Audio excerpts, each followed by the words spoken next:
Hello, YouTube. It's me, John Avenger, once again, and here is my first live commentary for the first Superman movie that Christopher Reeve did from 1978. This is the theatrical cut of the film. I'm going to see the whole 2 hours uh, and 30. Yeah, this is 2.5 hours, so I got to get started real soon because this is the longest of the films. This is not the 3 hour cut, so if you guys were looking for the 3 hour cut, you're gonna have to wait another time. But it's fine. The theatrical cut of this classic film from 1978 is good enough. I saw this film when I was a kid, loved it, and it was before I was introduced to the MCU and the DCU and everything else. So before the DCU, we had this, the very first DC live action, big budget film, and great cast, great freaking movie, and let's get started, shall we? Superman 1978. Yeah, we'll get started. We're going to do all 5 of these films. So here we go. Here's the original Warner Brothers logo. They used it for Joker 2 years ago. And while this movie is 2.5 hours, I've seen it many times. So this will be easy to get through. So this John Williams score is amazing, by the way.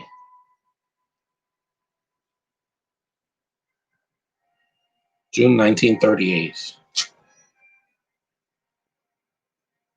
That's the comics, Action Comics that did Superman, the Superman comics back in the day. And I've been a fan. I've been a fan of this character since I was a kid. I saw the 4 Christopher Reeve films. I love the cartoon from the 90s. I even enjoy Superman Returns. Sue me.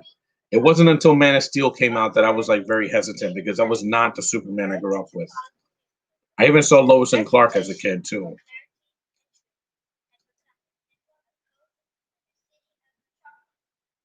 AKA New York. My Superman is not dark emo and destroys building as a sociopath. That's not the Superman I grew up with. Plus, I prefer Tyler Hoechlin over as the new Superman and Superman and Lois coming up compared to Henry Cavill. Cavill just doesn't do it for me. That's why they never give him the John Williams score, because he just hasn't earned it. They tried to do that in Justice League in the theatrical cut, but it just didn't work. Marlon Brando, even though he's in the film for a few minutes. Gene Hackman, the real Lex Luthor. May he we miss him. He's not dead. Richard Donner. Listen to that music. Dun, dun, dun, dun, dun, dun, dun, dun, dun. Look at that symbol. That is the real symbol of Superman right there.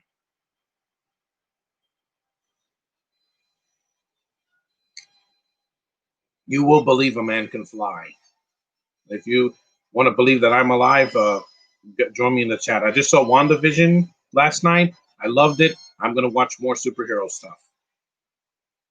And that was more of a sitcom than a superhero thing. But I get it. That Beatty I miss him as an actor too. Jackie Cooper. And that score is so amazing. Glenn Ford.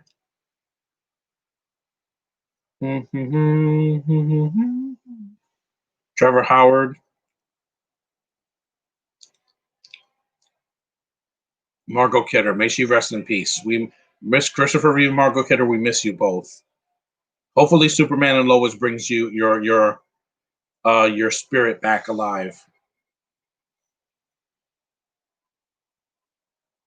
There's no one in the chat today. Hey, I guess because I started a little bit earlier. Maria Shao. Terrence Stamp, yes. The real Zod, not Michael Shannon overacting his ass off.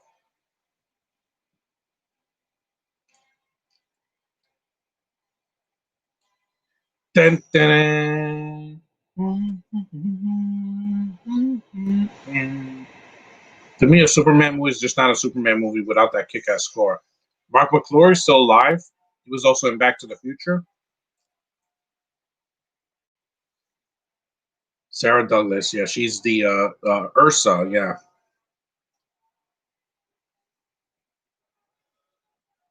This movie's just so epic.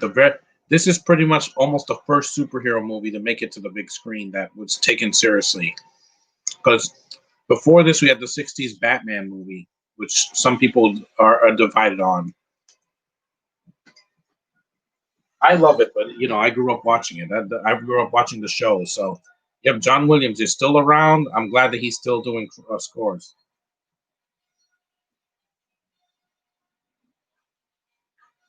Yep, Jerry Siegel and Joe Shuster. Thank you for giving us this character. I have to start it now. This is a very long movie.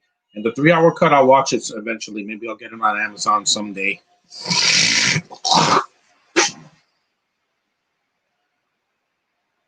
Dun, dun, dun, dun, dun, dun, dun.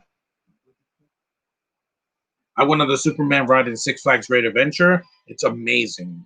You feel like you are flying. And there's another one in Six Flags America that's different. Dun, dun, dun, dun, dun, dun. It's amazing, that music. Yes, this music was in Superman Returns. That's why it felt like a Superman movie. Despite it being slow, it still was, more uplifting than Wonder Woman '84. I know I'm going to get some hate in the chat or on the thing, but that movie's way too long. It's this long, but what was the excuse? Oh yeah, Jeff Johns wanted to make a CW version of Wonder Woman, and it was too freaking long. Man of Steel was also way too long.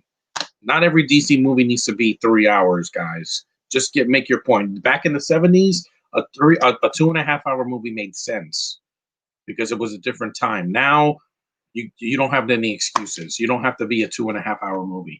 Now this is Krypton before it blows up. You have to give a movie a good pacing because if you don't, this is an origin story, so it can take its time. But with Wonder Woman '84, there was no excuse. Warner Brothers should have made it shorter, put more action, put more humor, and never hire Jeff Johns to write your script ever again. Because that movie, that was the problem with the film. His writing made the movie, it dragged the movie. It dragged ass. This movie, it doesn't drag because there's beautiful visuals, that gorgeous score, and an uplifting, spirit.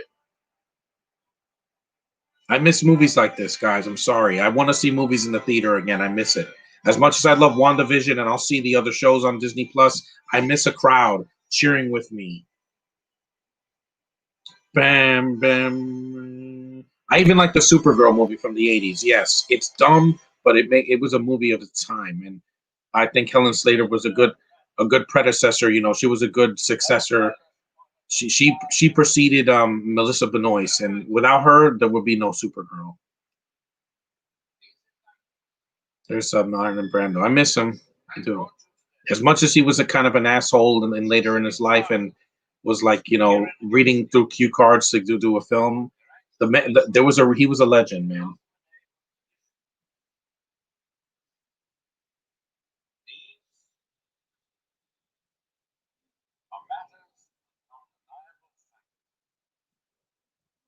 Those faces are still haunting. Yeah, there's Non, Ursa, and Zod. Yeah,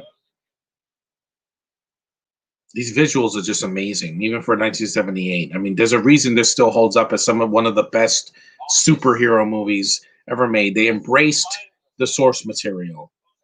That's more than I could say for some movies nowadays, where DC like tries to be too dark, or they just want to take too many liberties. Sarah Douglas. She was also pretty decent in the Return of the Swamp Thing, which I'll get to that. I'm going to get to that when I do Marvel versus DC month in February. Hopefully, when I make it. We're halfway through January. I'm very happy, and I know there's no one in the chat right now, but hey, at least I don't have to answer questions. So when you see this later, uploaded on YouTube, you can ask. You can leave your comments. Yeah, the second movie I'm doing next week because I need a break. I did 3 reaction videos for WandaVision last night, so I wanted to see all these films to get ready for Superman and Lois February 23rd. Just these films. I might see some Smallville. I got to finish that because there's a lot of episodes of that. I want to rewatch Superman and the cartoon on HBO Max and Lois and Clark. Hopefully, I want to try to rewatch that too because Terry Hatcher is one of the hottest Lois I ever seen. Yeah, It's crazy how this guy Terrence Stamp was in this movie, the second movie, in both cuts, and he was in Star Wars Episode One as Chancellor Valorum. I wish he did more, but he was in that. And this was at a time where British accents made a movie more epic. Now it's cliche and it's old, and I'm tired of it, guys. That's why I don't like those the Game of Thrones. They're like, I'm going to talk like this and I'm drunk. No, here people actually can act. Game of Thrones directors and writers. Yep, see? Your ass? No, his heirs. And the thing is that Zod never even knew that they had not just a son, but also, uh, I think not a daughter, but like a niece. I think, yeah, because Supergirl was she was created after Clark, so or Kal-El when he goes to to Earth. Yes, that movie was cheap, but like I said, it was an '80s film. It was right after Superman 3, so they weren't taking the franchise seriously anymore. And it's still a masterpiece compared to Master of Superman 4. When we get to that, I'm going to rip it a new one. Trust me, guys. I'm not going to be kind. There's only a few things in the movie that I can stand, but it's still not good. No. This is a classic. You go from a classic to a good sequel, an underrated sequel, and then a piece of garbage. And you have Superman Returns, which I like. I know people hate Kevin Spacey now, but I'll get to that in a few weeks.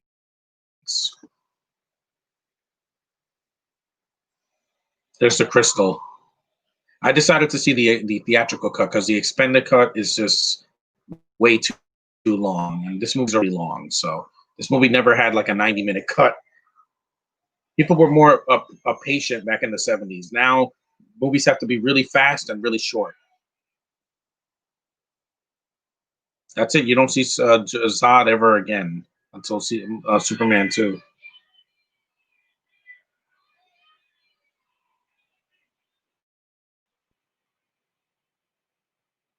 And basically, the beginning of the Richard Donner cut of Superman 2, I can skip some of it because the beginning is nothing. It's just a recap of the first movie, which they used to do that. Now they just do it in a flashback or something.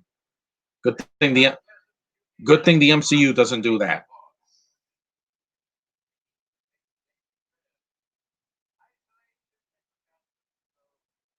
The Phantom Zone, yeah, they didn't have the budget to show the Phantom Zone, so they just put them in a crystal. And yes, the ending of this movie is dumb, but again, I'll get to that.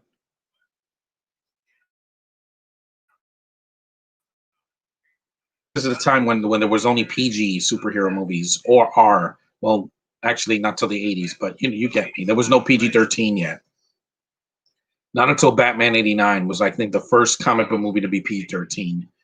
Because you had Batman '89, and you had the Superman movie, Supergirl, and you had Howard the Duck, which is a comic book movie, not a superhero movie, though.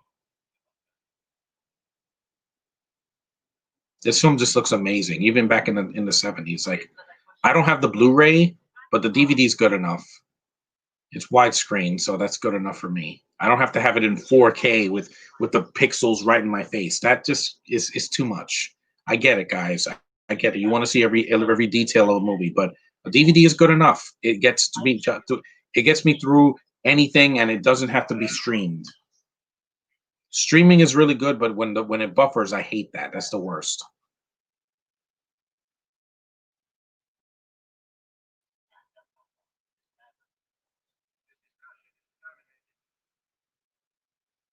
And I know people are watching WandaVision right now. That's why nobody's in the chat. Well, this is just I'll just share this on Facebook later when it's uploaded. You will near before me. Yeah, see? Again, it's more subtle than Shannon going, I will find him. I will find him. And I'm like, that is so laughable. That took me right out of the film. And besides all the bad CGI in Krypton where it looks like Avatar. And I'm like, I don't want Krypton to look like Avatar. There's a reason Man of Steel did not get a sequel, guys, because nobody cares about Cavill as Superman. Even if they made him lighter, it's too late. Wonder Woman got a sequel, and look what happened. They rushed it, and the COVID made sure that it didn't make any money, and also Jeff Johns is a terrible writer. He should never write a DC movie ever again. Keep him the hell away from my Flash movie. I don't want a bad Flash movie.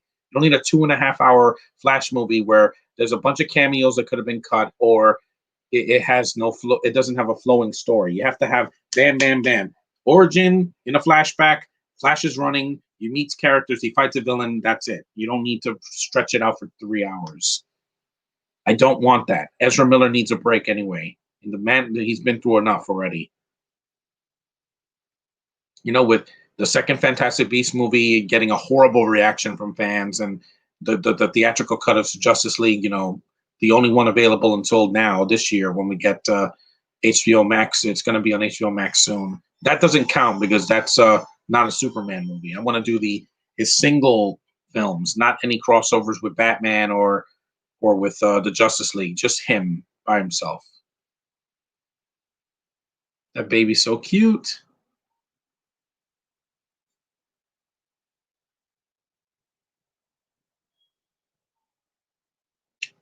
I wasn't a baby until the 80s, but I watched this when I was a kid. They used to give these movies on TV all the time. The theatrical cuts, not the extended special editions that they did for this and the second movie. I didn't see the Richard Donner cut until I was an adult a couple years ago.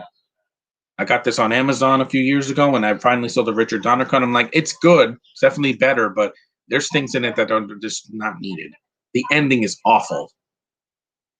It's just as dumb as the first movie's ending.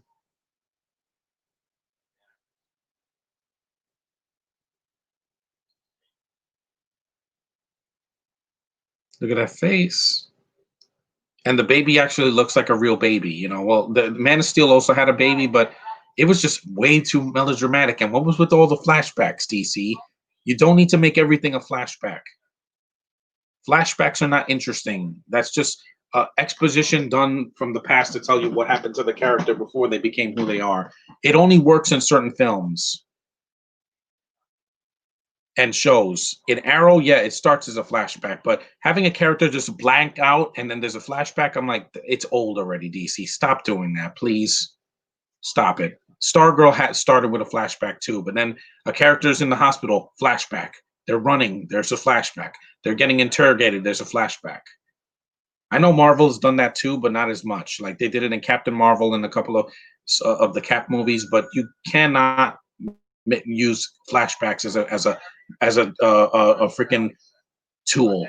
You know, that's what happened with Man of Steel. It's just you have the movie starts as a flashback, then he's an adult, then he's a flashback, then he's an adult. Then it's too much.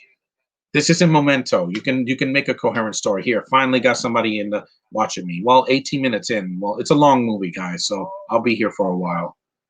There's some talking. These costumes are great. These white costumes. The film's actually coherent. You can see it. These beautiful colors. You actually have color in this movie. This movie came out right after Star Wars, so everybody wanted to do their big space epic at that time. Star Trek came out. The first, the motion picture. You had Star Crash in the 80s. You had the Superman films. You had wait, no, 2001 was before that. You also had other stuff too, like Battle Beyond the Stars, yeah, and Spaceballs. A parody. Yeah, there was a lot of space stuff. Sci-fi is interesting. That's why it's my favorite genre of all time, because I like to get sucked into a planet or a world that I've never been to before, or a dimension, or like in WandaVision, that they're in different realities so far. That was really awesome, man. I waited 18 months to see something in the MCU, and we finally got it. And it was a sitcom, and it was hilarious. It made me laugh a lot. But I'm gonna talk about that some other time. I already did a reaction video. If you want to see it on my channel, I just did it last night at 3 in the morning. It wasn't every moment, but I did laugh a lot. So you'll see my reaction to Elizabeth Olsen's gorgeous ass and Paul Bettany's really funny comedic timing. No spoilers. Well, I'll do that with my friends in February or March.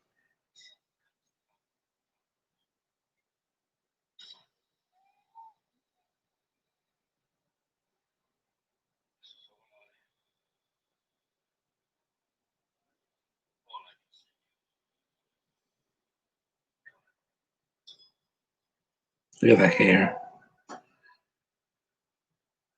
Because I heard all the commentaries for these movies, well, except for Returns. That's why I'm doing one. And technically, the movie takes place after Superman 2, but I'm still going to see them in order in the years that they were released. Yeah. And I know the Donner cut came out when Superman Returns came out in the theater, but again, it was made in the 80s, so it was a movie of its time.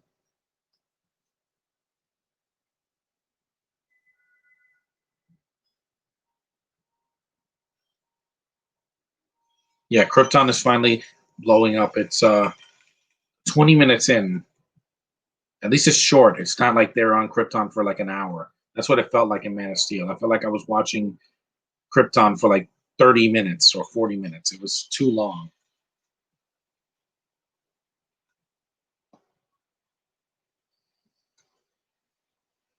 And I know that Superman and Lois is going to focus more on their kids, but it's still connected to them. It's not going to be like Krypton from a couple years ago on the Sci-Fi Channel, where it's about Superman's grandfather and he's an asshole. I didn't care about him. It wasn't likable at all. That's why the show got canceled, and it deserved to. It had that same Man of Steel filter that I'm sick and tired of, where they sap all the color out and it just looks like a bad film. It's just awful. I don't like when a movie or show has all this color sucked out of it. We want color, DC. Shazam did color. That's why the movie worked. It wasn't some melodrama for 2 hours and change. Not every character can be light. I get that. Not every character can be a jokester. But this movie's not funny until like halfway through. But it's visually stunning.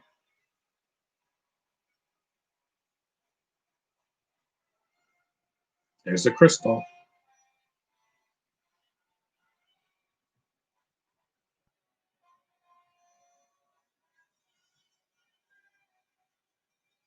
This is why this movie works even for the long running time, because it's setting up something grand.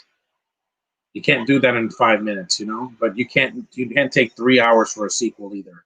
At least Superman 2 is much shorter. It's not 2.5 hours. And so is Superman 3, 4, and even Superman Returns is basically the running time of the first movie without an extended cut, because it didn't need one. The movie was long enough. This is amazing, yeah. Still holds up, and this movie's almost 40 something, almost 50 years old. Because in 2018, it was 40 years old. So, right? 1988, 1998, 2008, 2018. Yeah, 43 years this year. So,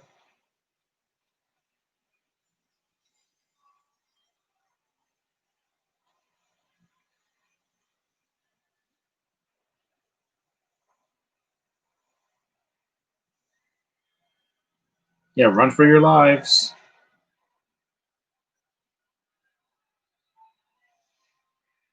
See, he lost his whole freaking planet. You don't see, he doesn't need to be emo. He didn't know he was a baby. Or it's Kara when she went to Earth either. Batman lost both of his parents, and yeah, that sucks. But not every character can be Batman. You don't have to make everybody a sourpuss. There's Krypton blown up.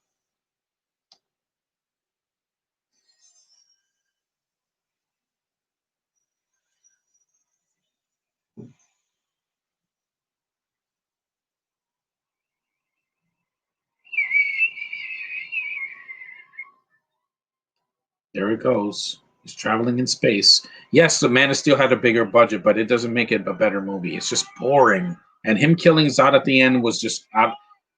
It was it was out of character. He like snaps his neck, screams like a bitch, and then he has to be comforted. I'm like, it didn't work.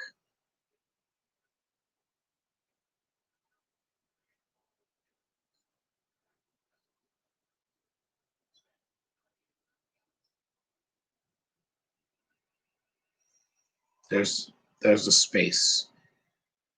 And I know they could do a good Superman movie, DC. It's just they haven't tried in a while. I mean, he was barely in Justice League, and even in the Snyder Cut, he's not going to be in it that much either. Um, Mainly because Batman's just more popular. I mean, that's why Batman's movies made more money when Batman '89 came out and Dark Knight and Lego Batman. Yeah, he's just more popular. But I'm sorry, bobblehead Robert Pattinson is not going to do it for me. Tired of them casting people from the UK as our superheroes. It's not needed. Benedict Cumberbatch and Tom Holland are exception because they work. But with Cavill, he's just too freaking frowny, and Pattinson is too jerky, and too emo. And Andrew Garfield as the last Spider-Man before Tom Holland was awful. It's not for me. Nope. There's her. This is when he lands in the farm with the Kents. My pocket. This is why I don't own Man of Steel. I only have it digitally because I found a free digital copy, but I don't own the film physically because I don't like it. I'm sorry. They've been selling it at Dollar Tree, and I didn't grab it because it's just not for me.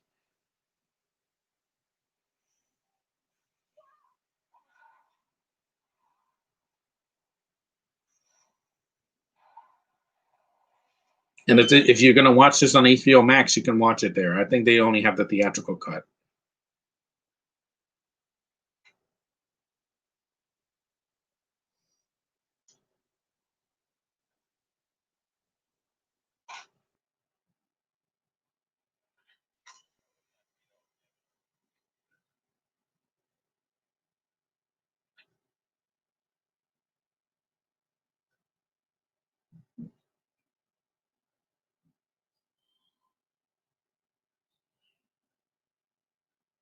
Yes, and I know he has my name, Jonathan. Yeah, Jonathan Kent and Martha. Yeah, that's the biggest coincidence in the world that both Superman and Batman have the same mother name. Well, human mother. Yeah, the kid is naked. Well, hopefully the kid doesn't go back and watch this and get ashamed. He's a little boy because he was a baby and now he grew up to a little boy and now he grows pretty fast. Yeah, since he's part alien.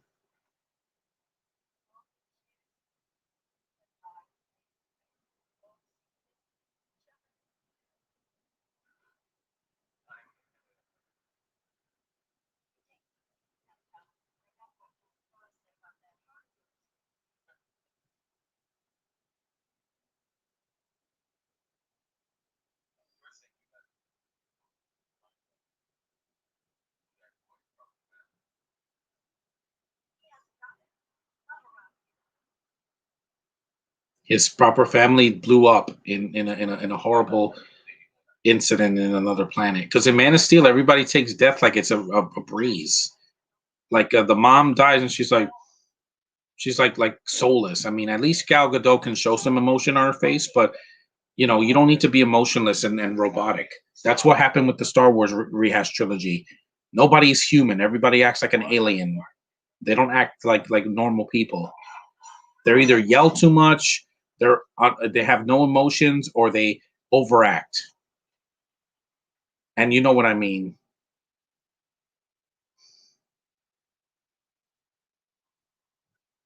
Yep, he has super strength.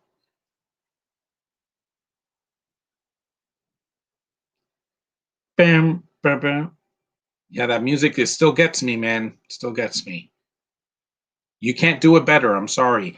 Unless you give Cavill that music, I mean, oh, it won't fit in the darker tone. Well, they don't have to make it darker. That's tone. That music will not have fit in Man of Steel. It would have been just depressing.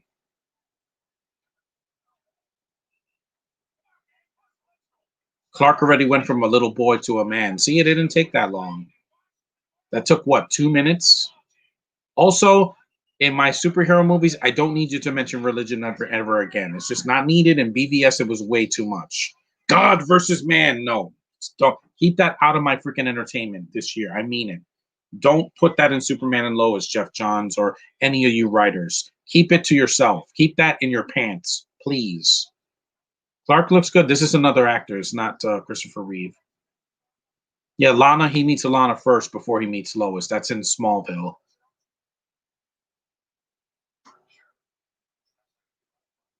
And I relate to Clark. Clark is not some asshole that destroys a guy's car and doesn't save people. That's not the Clark I knew when I was a kid. Sorry.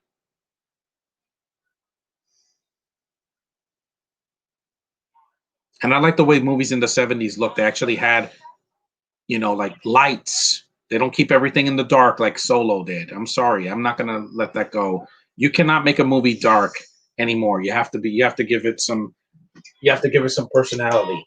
You have to you have to make me I want to see what's going on. That was never a problem with the Star Wars prequels. You can see everything in those movies. It wasn't so dark I couldn't see anything.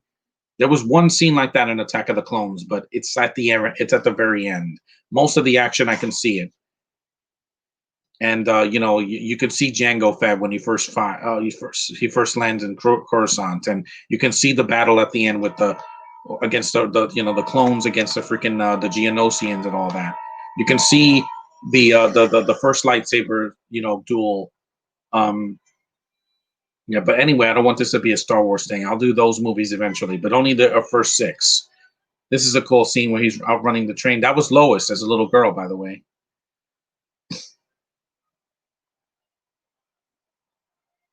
Faster than a locomotive. Yeah, I even saw the George Reeves TV show, some episodes.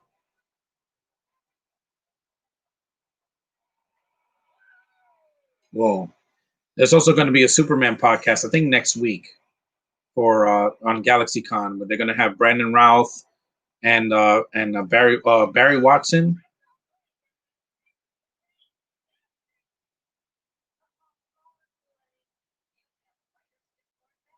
That's Lois. Yeah, she was a little girl.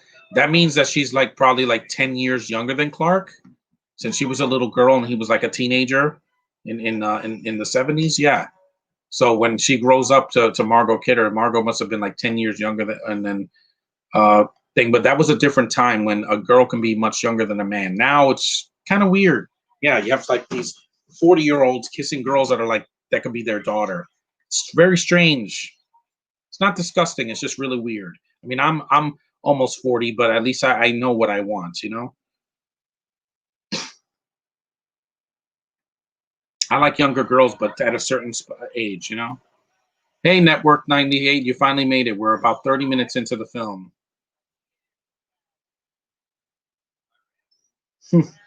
Yeah, he could run like the Flash and Shazam, and also he could run like Tom Cruise. Around the clock tonight, yeah, it was the 70s. And also, when Pa Kent dies, it's a heart attack. It's not something he can save him from. In Man of Steel, he had to. There was a tornado coming. You could have ran, save your father, your adopted father, and get him out of the way. But no, he's like, and it's not the same. It's just not the same. Yeah, I applaud them for doing something different, but it's just not the same. He could have saved them. Best John Cena movie. Well, so far, his worst was what was it? No, his best one was probably either Bumblebee or Ferdinand. I really liked the Ferdinand. I haven't seen Doolittle because I won't see it.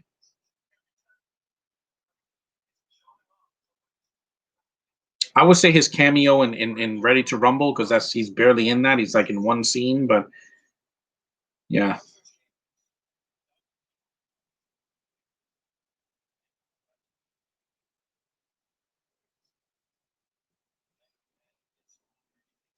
yeah. With Peacemaker, I'm interested in seeing it because it's a DC thing that I've never heard of. So I want to get to give it a whirl on HBO Max later this year.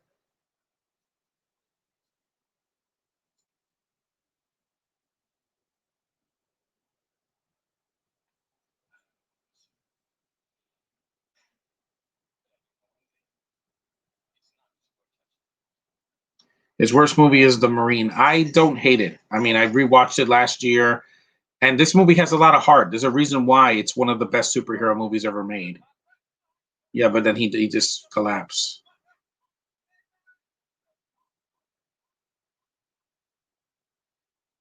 See, look, his hand is getting numb.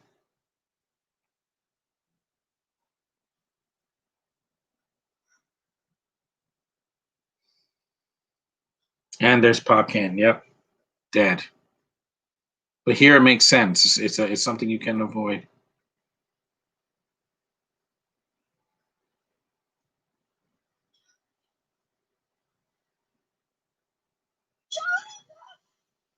I know. And see, the dog here is normal.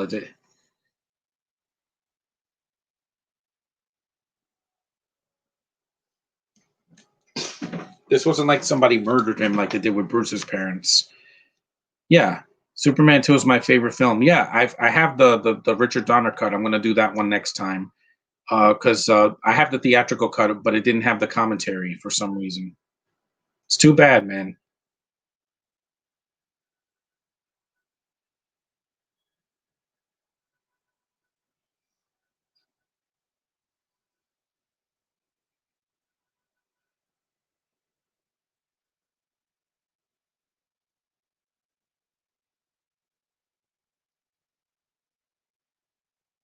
Yeah, this is a very emotional film. You know, especially for Clark. He lost all of his he lost his whole family on Krypton except for Supergirl and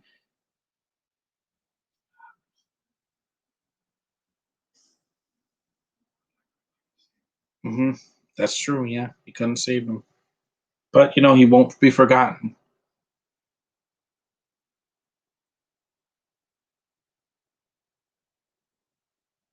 Sean Bean, I could take him or leave him. He's just not an intimidating villain most of the time. He either dies in every film or he's just has the same accent and everything.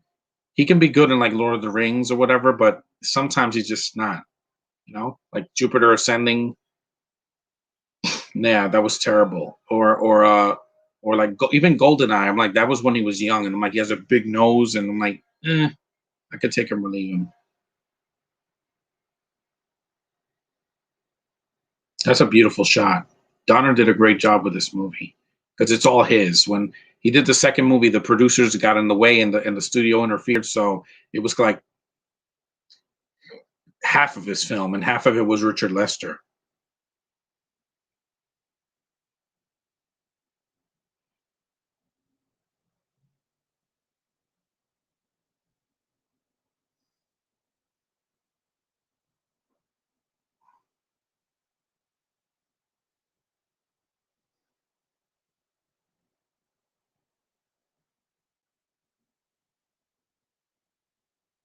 I had to do this movie now because it's a favorite and least favorite Scooby Doo film. The least favorite is Music of the Vampire, the animated movie, because that's just awful. Like it had no redeeming quality. I'm not a big fan of the first live action movie, but it was for its time, so I could get There's some things I like about it. My favorite one is the Stage Fright. It's from 2013. It's one of the best ones because it made me laugh and it's really emotional too. Live action, I like the two prequels that came out in the 2000s and the early 2010s.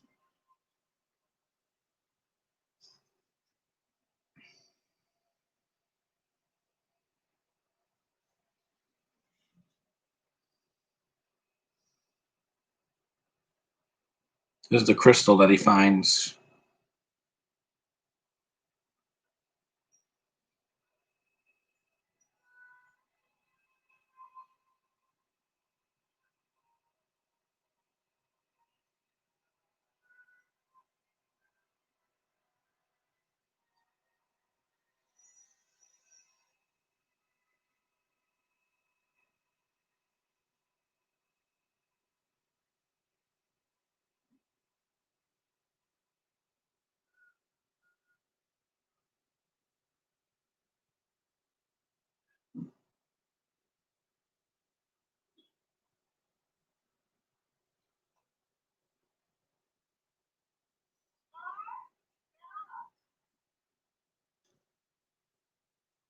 Yeah, most of these superhero movies usually. I'm sorry, I'm not talking. I'm just getting sucked into the film because most superhero guys have to either lose a parent, a guardian, or like a friend or something, and it's just sad. I'm like, these comic book writers really wanted to you to favorite and least favorite Lego movie, theatrical or straight to video. My favorite Lego movie is the um, which one is it? Not the first Lego movie. It was, but because I have my reservations now, uh, I would say the Lego The Flash because I love the Flash's character, and they finally did a great Flash movie for DC. Least favorite is the what was it? I would say maybe the Ninjago movie because I didn't hate it, but it's not as good as the first Lego movie or Lego Batman. And also, they had to get celebrity voice actors to do the characters, even though the cartoon had good voice actors in it. I think they should have just used them because it's so crazy too. the Lego Ninjago movie. I did like Lego Shazam last year and Lego Batman. The Lego Justice League films, and also the Lego Marvel stuff that they've done. My favorite is the Lego Movie and The Empire Strikes Out, and my least favorite is Lego Scooby Doo. Yeah, that one was just there, I guess, for me. I didn't love it, but it was a time waster.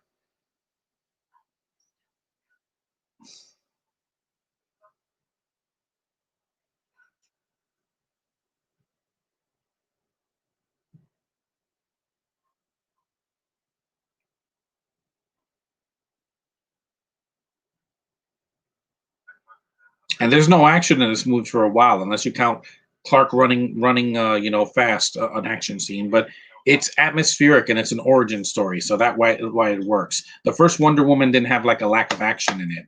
There was plenty of it. Do you like Justice League versus Bizarro League? Yeah, I think I've seen that once. I also enjoy like I said, Justice League, Gotham Breakout, and Cosmic Clash, and all that. They're really good films because they make me smile, and they can parody without being stupid.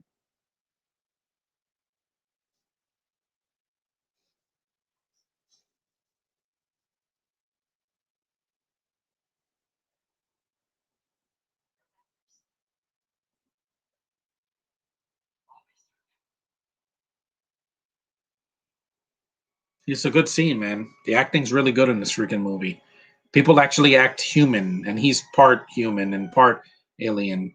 They do this kind of similar scene in Superman Returns, which I love that because I'm like, it shows that these people have humanity, which is what I want in my superhero movies. I'm tired of these overly melodramatic, superhero movies where there's no heart. You have to have the heart. Shazam had a lot of that, and that's why the movie was so good. That's why I love it. It's my favorite DCU movie because it embraced the source material. It didn't. It wasn't ashamed of being a superhero movie. And Zachary Levi is so charming. He was never bad in that movie. Even when he's being more serious, the guy can act and sing. It's very talented. And I can't wait for Shazam 2. That's something that they need to do well because the first one was so good. Least favorite DCEU, yeah, not DCA. Suicide Squad, the first one. I hated that so much. I can't watch it. Man of Steel, I've seen twice. Suicide Squad from 2016 is so incoherent and way too freaking weird, and it just took me out of it. It was bad.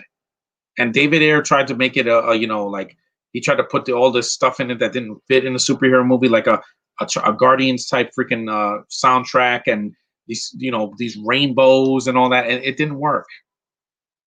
And there's way too many characters, yet they don't develop them. There's like two of them that get development, and the rest of them are underused, like Katana and Joker and all these. It's ridiculous. You had the Joker in your movie, and you made him some cholo that's less than 10 minutes on screen. That is pathetic. That's why it offended me more than Man of Steel, because I saw that in the theater. Man of Steel, I didn't see in theaters. That was something I skipped. But Suicide Squad, I saw it. That's why I'm not interested in the sequel. Scoob, I haven't seen it, and I heard terrible things, but I'm going to watch it once. It's a kid's movie. I'm not expecting the world out of it. I heard that it's just too modernized, and I'm like, yeah, a lot of things are modernized now. They just did that with the Looney Tunes last year, too.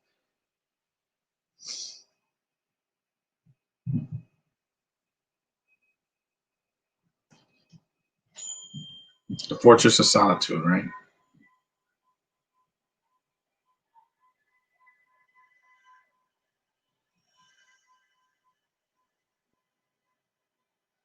Funny how that piece of crystal doesn't hurt him like the kryptonite does later in the film.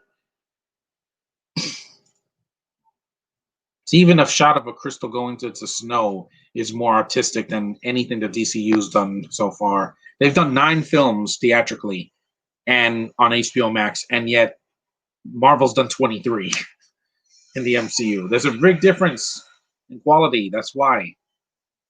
Because Marvel doesn't bore me out of my mind. And I saw Endgame in the theater. Yeah, that shows you how patient I was. I thought it was pretty good. Some people liked it. They liked the sense of humor and they liked the animation and they liked some of the voice acting. It's just that I just thought that when I saw the trailer, I was like, yeah, I was a little bit interested because it was a different take, but I didn't like Velma's voice. I thought casting a Hispanic woman that sounds nothing like Velma, that was bad. and Daphne sounded soulless. Amanda Seyfried in the trailer, I'm like, why does she sound like she's emo? She's like, oh, Scooby and Shaggy. She's supposed to be like Jeepers Creepers, something like that. She's supposed to be cutesy and and perky, not and quirky, not emo. And the adult jokes just feel really out of place in a Scooby film. There were already adult jokes in those two live action films. You don't need that. It's for kids. Know your target audience.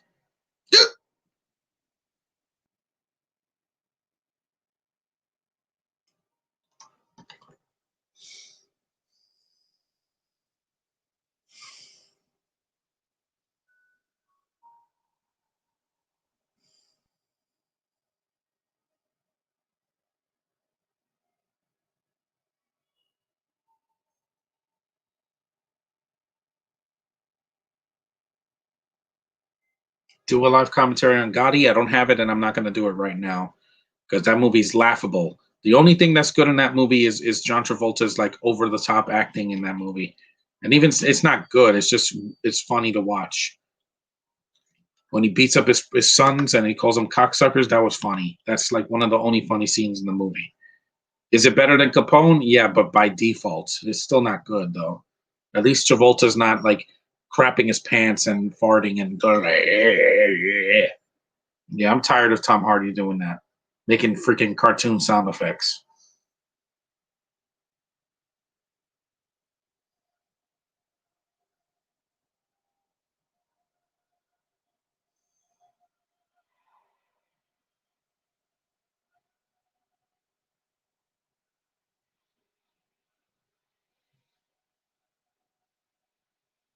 How long is the Richard Donner cut? Let me see. It's like um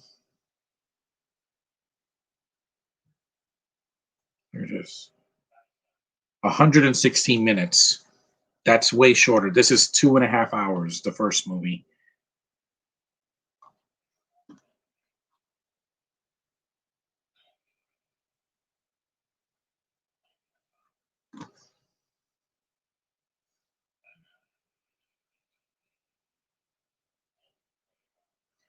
Josh Trank has ruined Tom Hardy's career, question mark. Yeah, again, and he ruined Fantastic Four because of the studio. His only good film is Chronicle because at least that was a film that was actually made. It wasn't a studio interfered mess like fan snore stick.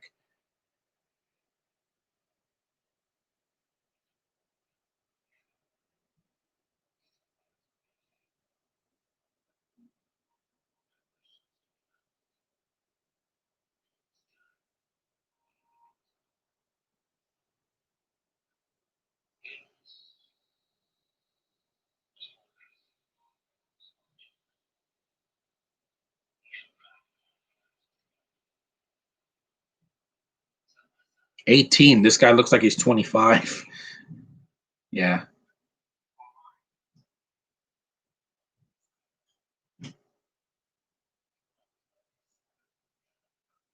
Wrong, actually. Supergirl also survived. They just didn't say it until the 80s.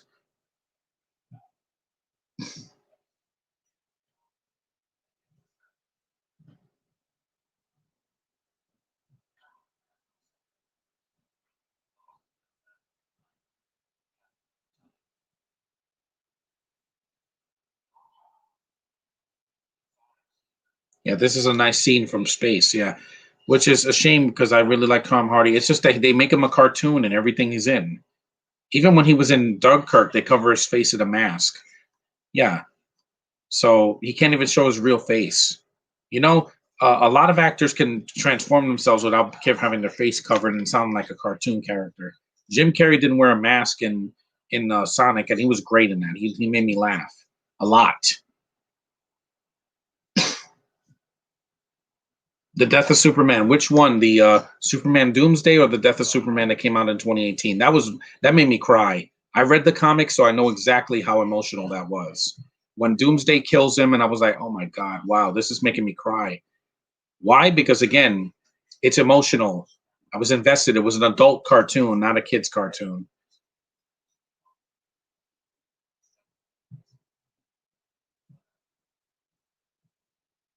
Yeah, this is kind of exposition, but after this scene, we finally get back to Earth. So it's a lot of good visuals, but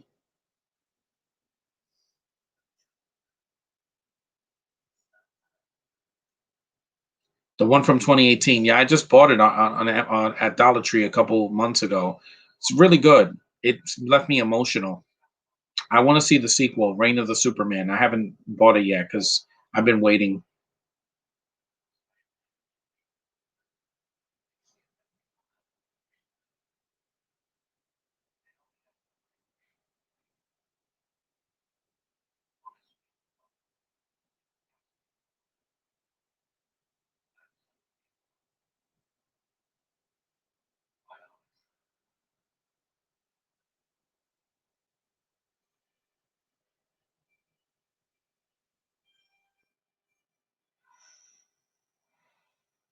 There he is.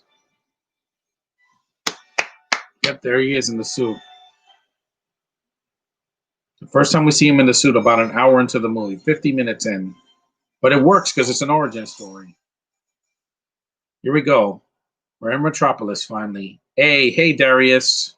You just made it. We're about almost an hour into the movie, but we still got a long way to go. Favorite and least favorite Batman animated movie. Uh, Best animated Batman movie. One of them is World's Finest. I really like that. That's more of a Batman movie than Superman movie. Uh, my least favorite one is let me see. Hmm. I don't like Batman Bad Blood. I think that one was just really underwhelming, mainly because it's mostly about Batwoman. I don't care about her. Yes, the new actress is beautiful, Javicia Leslie, but it took way too long to get a Batwoman that's actually attractive.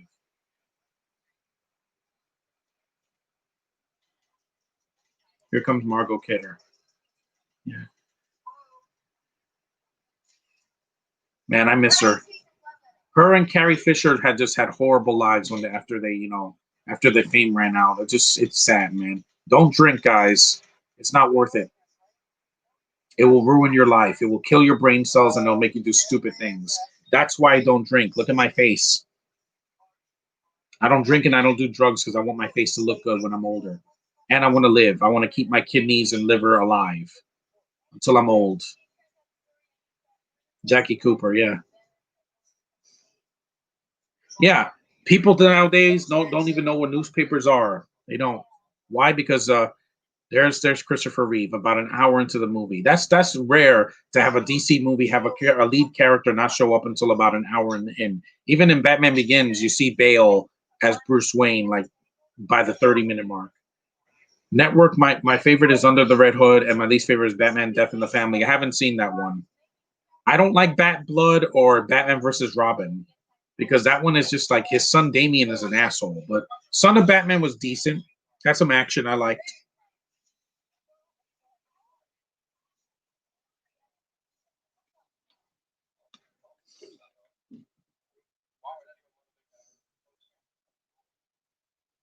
And I miss the nerdy glasses. I'm sorry. I like nerdy Clark more than dead serious Clark all the time with his freaking the hair that Edward Cullen hair.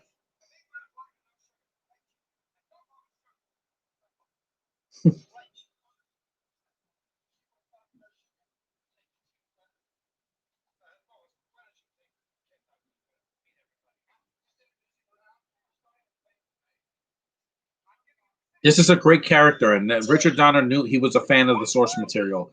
That's why this movie's such a classic.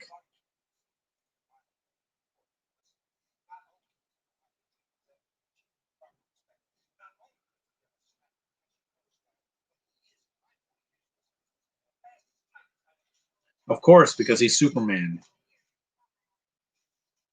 My least favorite Scooby movie is WrestleMania Mystery. Yeah, that was dumb, but there was worse ones. They did a sequel, although not a sequel. They kind of did like a pseudo sequel, like Speed Demon and all that. Yeah, and Scooby films shouldn't have musical numbers. That's why Music of the Vampire I hate it so much. They're singing show tunes in a freaking car. It doesn't fit. It feels out of place.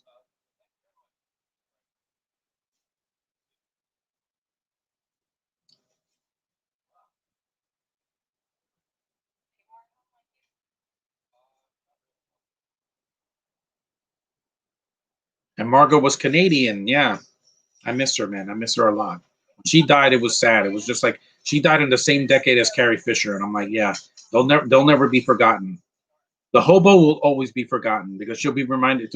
People reminded. Oh yeah, she's that really horrible actress that had superpowers coming out of her ass, and yet they never explain it. Here, there's explanation in all the films. There's explanation. You can't have an OP power character that has no explanation. That's just not going to work this year. Chaos Walking, yeah, I forbid that movie. That movie is not going to come into this house when it is finally released on DVD or Blu-ray. No, or digital. I don't want it. Any of it. I saw the trailer. Hobo still looks like she can't act. She's like lost and looking left and right. Do you like serious Superman? I actually like Superman as a serious character when it's done well. Man of Steel is just too melodramatic. Too much. He's like he barely smiles and he's always frowning. I don't like frowny Superman. It's just too much. He always gets overshadowed by Batman, who's always serious most of the time.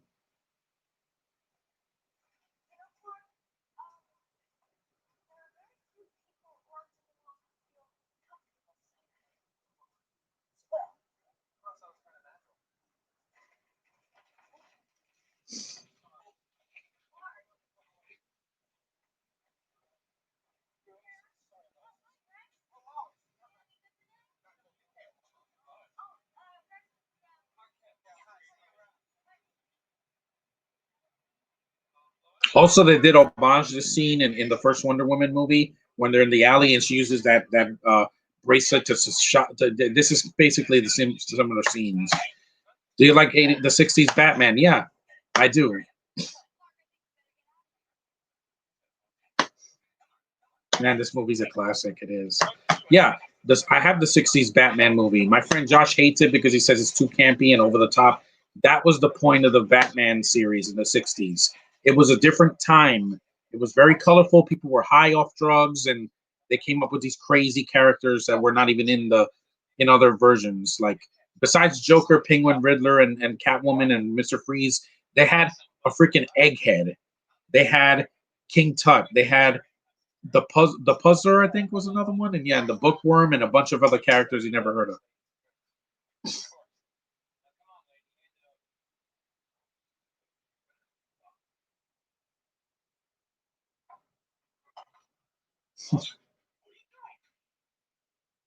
Just punch him, you know. In Man of Steel, he would punch this guy right through a wall.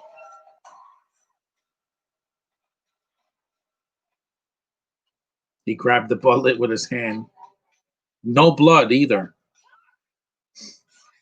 Or your voice cracked.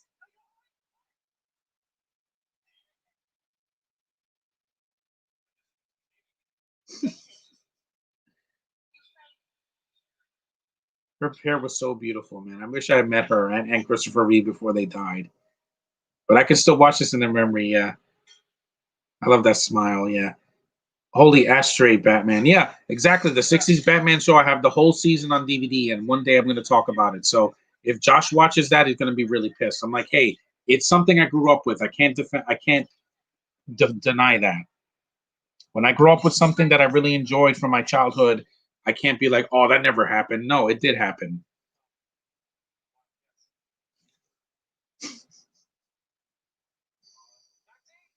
She has such beautiful hair. And my Lois is a brunette, not a redhead. I'm sorry, Man of Steel. You didn't even get the right hair color. There's Ned Beatty about an hour into the movie. We're 58 minutes in.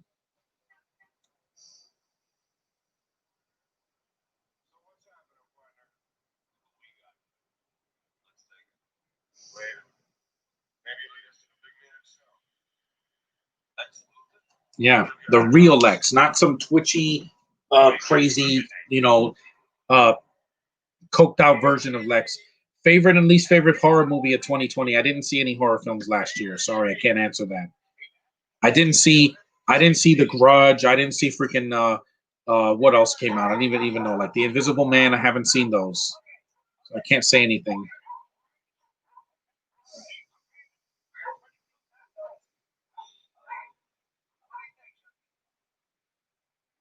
Right.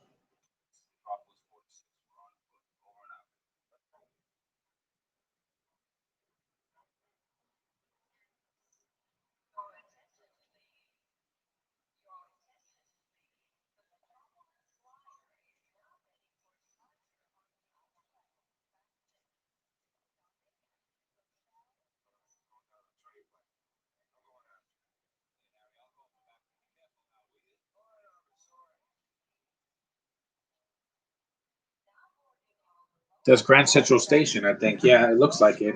Or it's just a set, a really good set anyway. Favorite and least favorite horror movie of 2019. I don't know if I had a favorite in 2019 either. It's just I don't see a lot of horror. Unless it's available to stream, I usually avoid horror because it's usually some of the worst of the year. Countdown, I didn't hate it. I know a lot of people hated that one, but didn't hate it in 2019. What else? Another one that came out. Least favorite.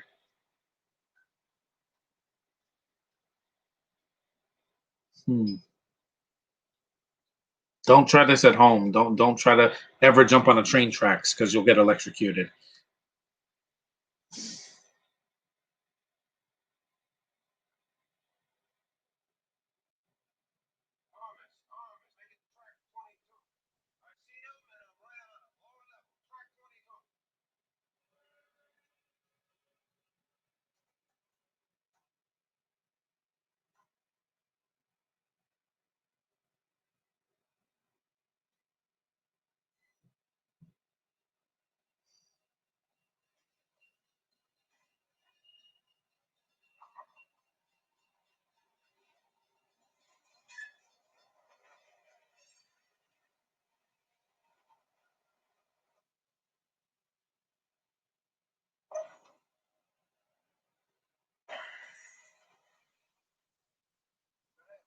Us least favorite is Haunting of Sharon Tate. Yeah, again, I didn't see those because, like I said, I don't watch a lot of horror films in the theater, and even at home.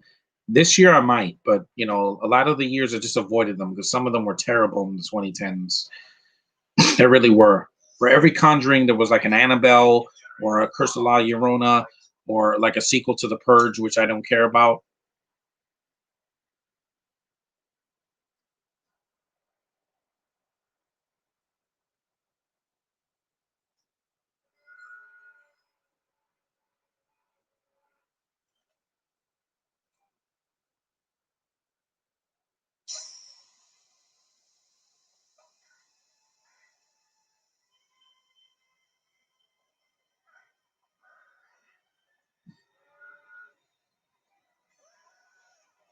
Yep, the guy died.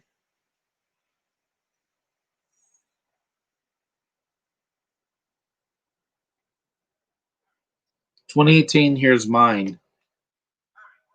I know, I read it.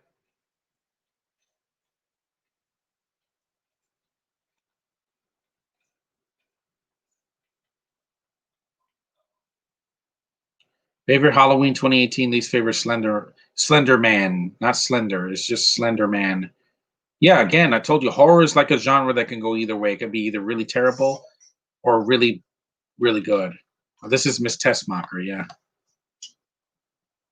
Beautiful actress, by the way. What's her name?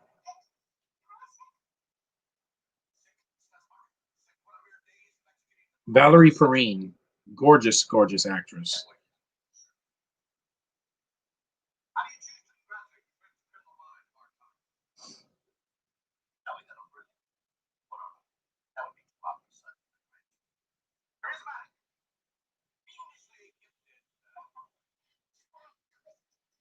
And yes, those are her real breasts. Yeah, gorgeous. Absolutely. Even when I was a kid, I'm like, wow.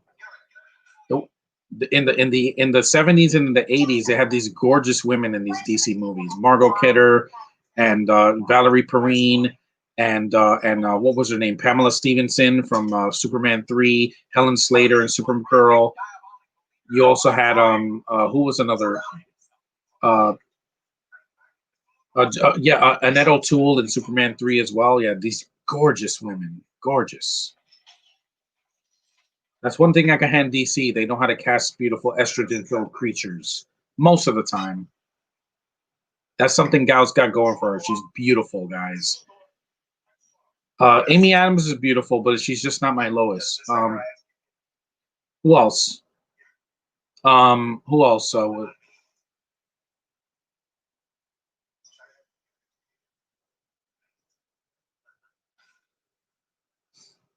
Otis. Yeah, they had computers in 1978. Yeah, you saw how small they were. They were like this. They're nothing like the computers we have now. Two nuclear missiles test confirmed.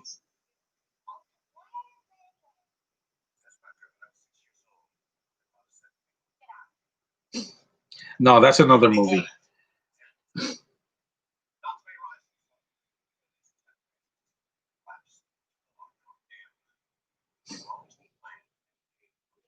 Why? Why do you need land? What are you, the Arabs? For 2017 favorite Get Out, least favorite Bye Bye Man. Yeah, I've heard that's terrible.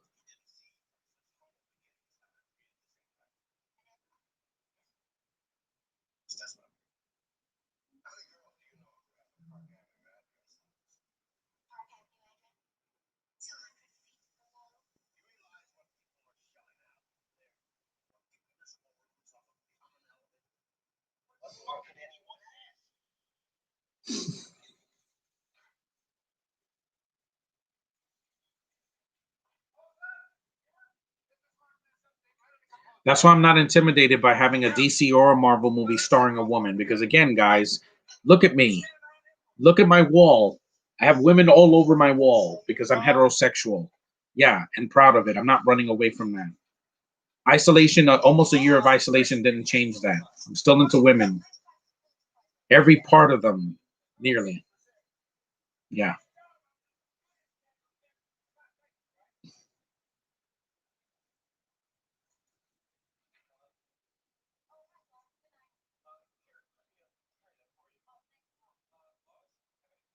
We're about an hour in, right?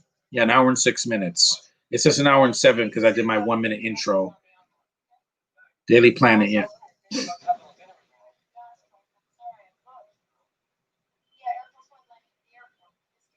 For 2016 favorite Don't Breathe and least favorite Cell. Yeah, I've heard some terrible things about that. And I don't know if I would count the Sharknado movies as a horror film, even though people get killed in it. And they were from 2013 to 2018. Yeah, yeah, he can.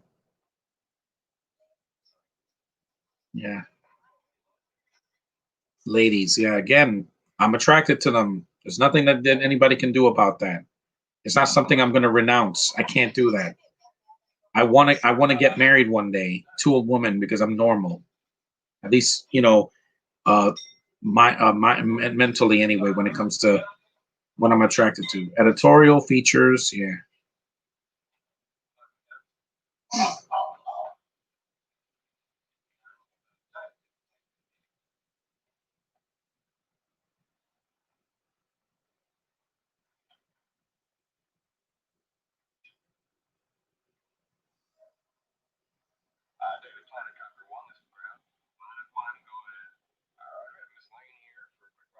Oh, this is the helicopter scene. Yeah, about an hour into the movie. Yeah. So really, there's not really a lot of action in the movie. It's basically like an adventure, uh, superhero drama. When you think about it, it's not really an action movie.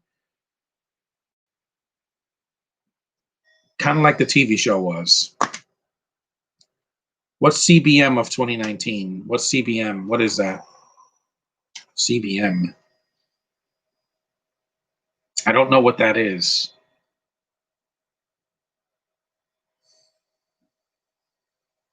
Oh, comic book movie. Okay, I guess CBM. I got it.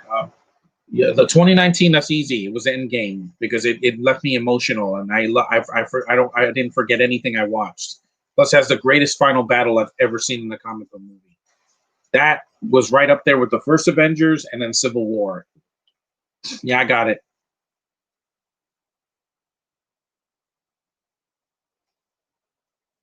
We're about an hour in, and I'm not even bored because again, it's an origin story. Guy, Superman 2 must has a much faster pace because it's shorter, and they cut a lot of the trim the fat for the first 30 minutes of the movie.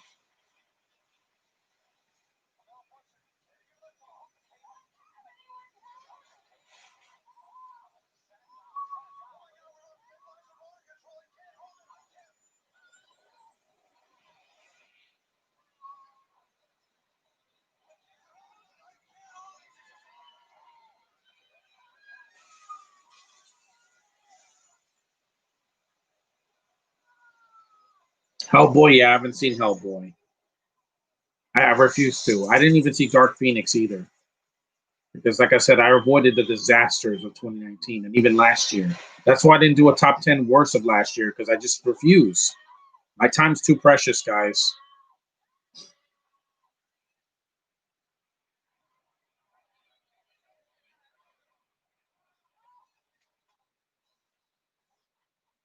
You started streaming 70 minutes ago? Yeah, Johnny, because again, I start this is a long movie, so I couldn't start at like 3 because it's very long.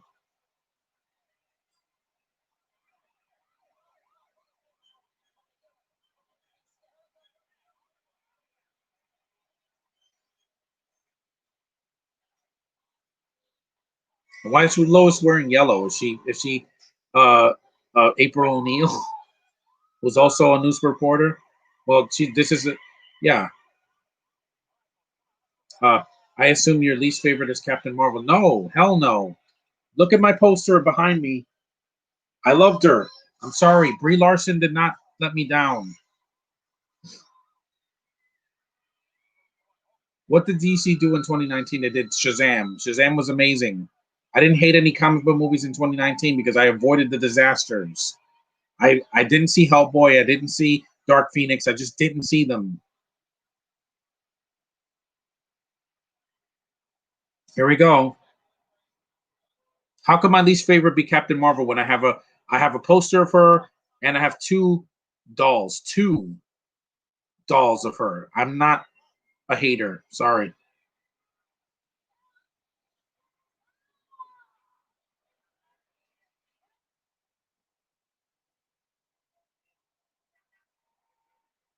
That was awesome. Batman versus the Teenage Mutant Ninja Turtles was great.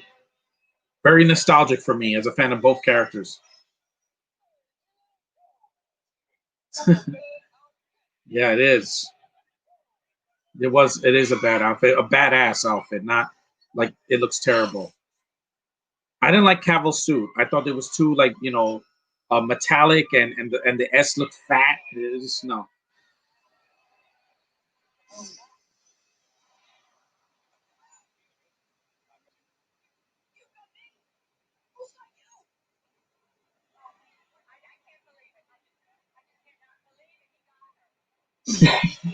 Yeah, if this was Man of Steel and it was some random stranger, they'd be splattered all over the floor. Da-da-da-da-da. Similar to the plane scene in Superman Returns. See, Superman saves. He doesn't kill. He doesn't. He also doesn't not save people. That's just not how he is. Serious or not, you don't do that.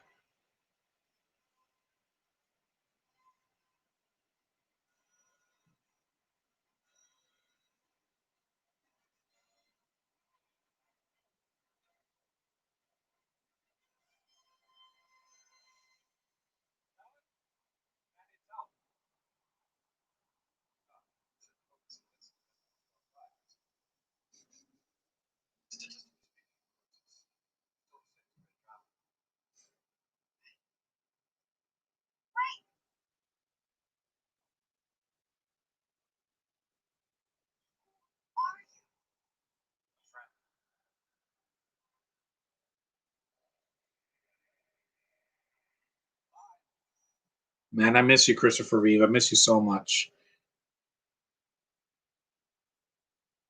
Yeah, she faints. Yeah. If they change a character name in a show, do you consider it canon in the comics or movies? Depends, because Shazam's original name was Captain Marvel, but because Marvel owns it now, they can't use that name. It doesn't matter as long as they give it a good name. Don't try to fool me. Because in Captain Marvel she had Veers, which I don't like that name. It sounds like Sears. Then you have and then they call her Carol Danvers, and then you have Captain Marvel, which they never call her that in the film, which is weird because it's the name of the character. But hey, she'll be back next year, and I don't want to hear it in the chat. Oh, it's going to be worse than Wonder Woman. No, because who got the last laugh? Yeah, Brie did, because Brie's movie made $1 billion, and it did not come out when COVID hit. And also, Brie is outspoken, and she's not going to bend over for any studio. Mm-mm.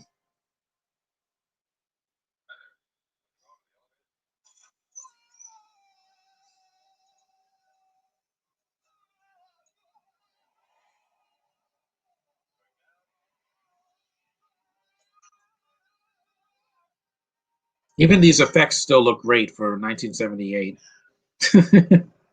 They gave Top Dollar from the Crow a bad name in the show. Like he never had a name in the original comics of the first movie, but in the show he has a lame name. Yeah, that's what it insults me. Like Catwoman, that bothered me because that's not Selena Kyle. They give her some stupid name like Patience Phillips. It's not in the comics, guys.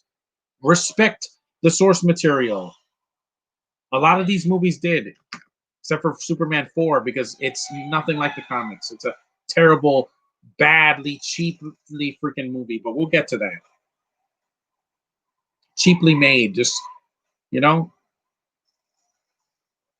it's a Superman movie in name only. I don't consider that canon to the comics of the first movie. What, the first, The Crow? Yeah. It's a good movie, but it's just sad because Brandon Lee didn't live to tell about it. And I've seen the sequel, and it's terrible. I haven't seen the other sequels, or the TV show, but I did like, I do like some of the casting, that they got for some of the sequels, like Eric Eric Mabius or Morbius or whatever Mabius. Yeah. Yes, I know you don't consider it canon. I know. I read it.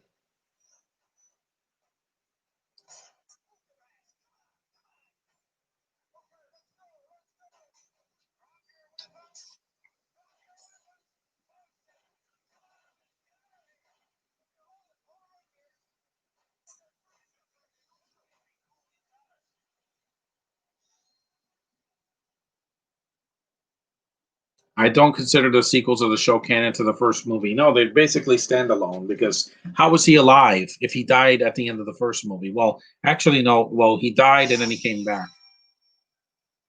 It's like the Mighty Morphin Power Rangers movie. It's non-canon to the show, but I still love it. Watch.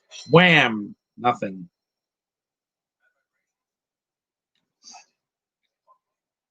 And yes, this movie has the World Trade Center. Don't worry, you're not going to see it because some people are very sensitive for that. That's why they haven't seen these movies in years.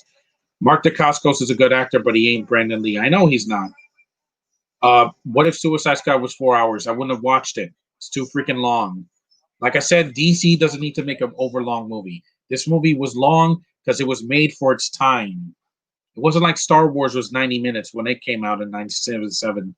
But nowadays, the movies are just too freaking long, even to watch it at home.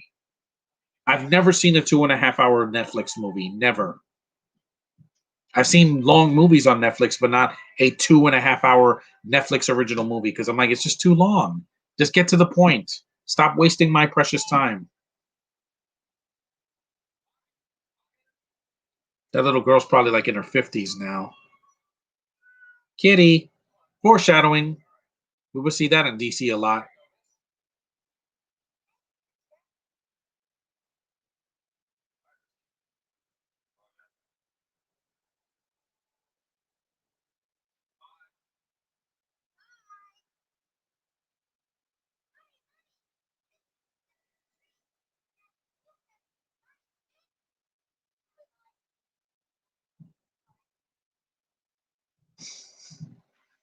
This is the airplane scene. Yeah. They kind of do the scene, but in the daytime in Superman Returns, but it's not a ripoff because, yeah, they use CG because it was 2006. But again, I'm going to defend that movie a lot when I get to it because a lot of people give a shit. I mean, critics hated it. Well, some of them anyway. Favorite reality show? Someone told me that Suicide Squad was a great movie. I don't know. I don't know what they were smoking because it's not. And the Suicide Squad's not going to be any better. An R rating, a bunch of F bombs and blood is not going to make it a better story if it's convoluted and it has even more characters. I'm sorry. You have to develop a few characters and make me care. If you don't, then I'm not. I'm out. I'm going to admit that I like Suicide Squad a lot, but that's fine. But it's not for me. It's too dark to see the fight scenes sometimes, and it just I don't like the characters except for Deadshot. Favorite reality show? Well, I don't really know. Let me see. I don't like Survivor. I don't like The Bachelor.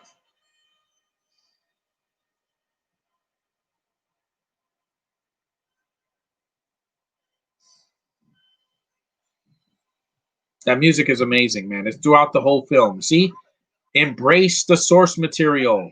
Sonic did that, and I'm going to talk about that in February. Look, just fly. Yeah.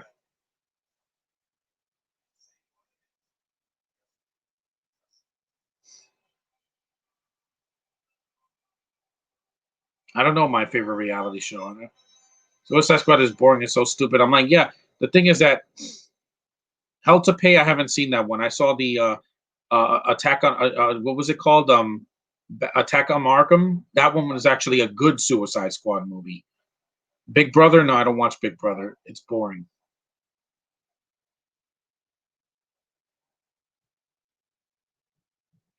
Embrace the comics. Yeah, embrace the source material, whether it's a comic or a book or a TV show or a cartoon or a freaking video game. Embrace it. Don't shrug it off and take too many liberties. If this gets 10 likes, you have to do a live commentary on Batman and Robin. No, I'm not doing that right now. I don't own Batman and Robin because I just hate it. It's so terrible. It's on HBO Max, but I just don't want to see it. It's horrible. I'm doing these films. I think that's enough for you guys for a while. I'm doing these, and then I'm doing in February Dancing with the Stars. I've seen a couple of episodes, but that's it. I like the Disney version when they have Disney costumes and they're dancing to Disney songs. That I like.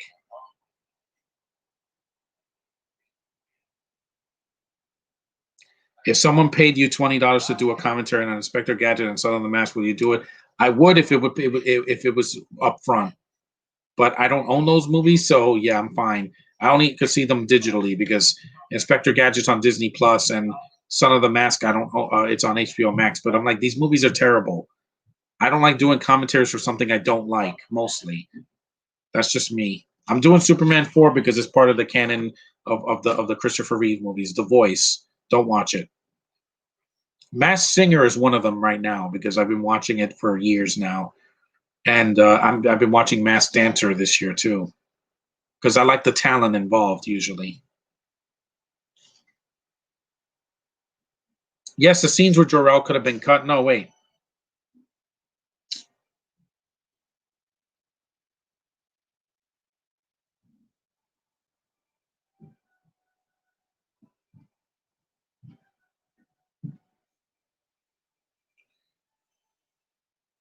I better stop playing with that button because the battery's getting old. I've had this battery in this thing for almost 5 years now. So yeah, to last that long, that's amazing. Uh, John, do you like the movie Passengers anymore? No, no, I can't sit through it again. Beautiful visuals. I like Jennifer Lawrence, but I don't need to see Chris Pratt's ass ever again. I'm sorry. And the movie's downbeat at the end. Is it better than Rogue One? Yeah, but that's only because it wasn't as boring.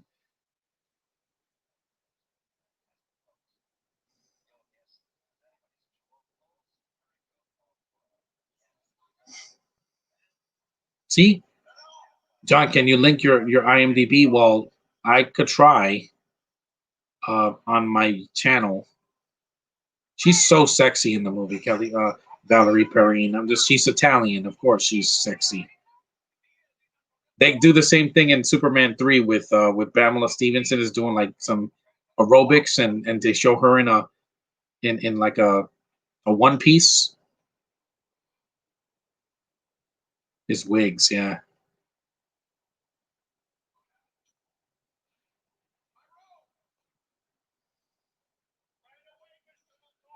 Luthor.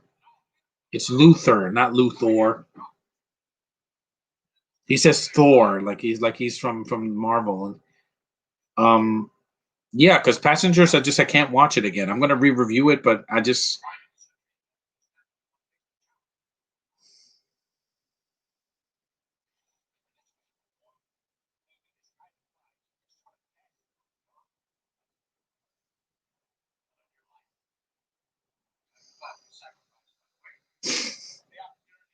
I got to get more batteries for this little remote because it's a round battery. It's not a double A's or triple A's or B batteries. It's one of those circular batteries. These pictures are great. Actually, they did use wires. Worst and best superhero movie of all time. The my favorite, like I said, the Avengers guys. That movie changed me inside. The the worst, one of the worst is well, like I said, uh, I'm not a fan of Chris Pratt either, but I'm surprised you don't like Chris Pratt anymore. How could you do that? I don't like the things he says, and he hasn't done a good movie in a while. I'm sorry. I didn't see. I only have the Lego sequel because I was gonna send it to my friend and it got back to me, so I'm keeping it just to see it at least once. He just, some of these actors, they need to keep their mouth shut. Don't shove your agendas in my face. Don't do that because it's gonna piss me off. Then it weakens your on screen appeal.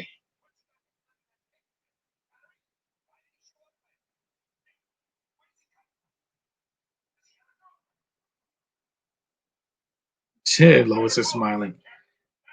Yeah, I have the losers.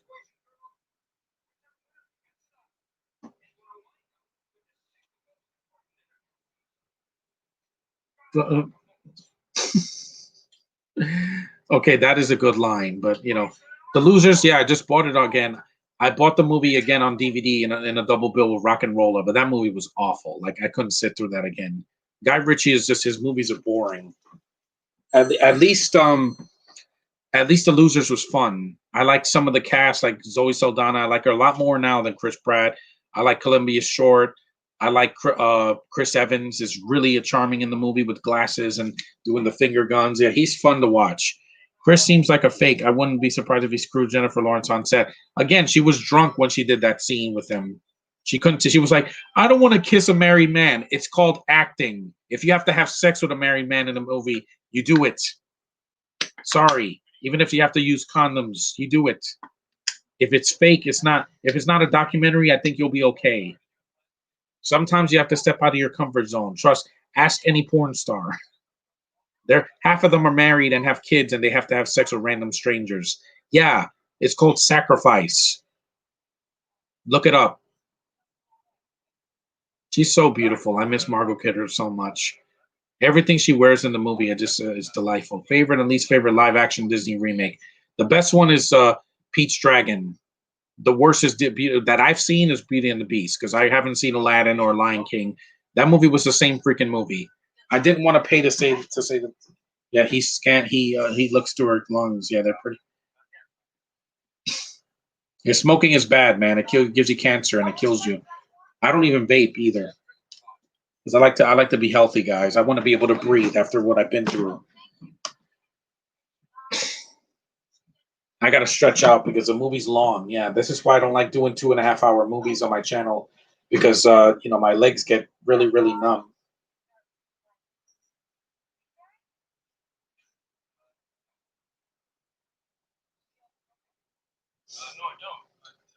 I want one.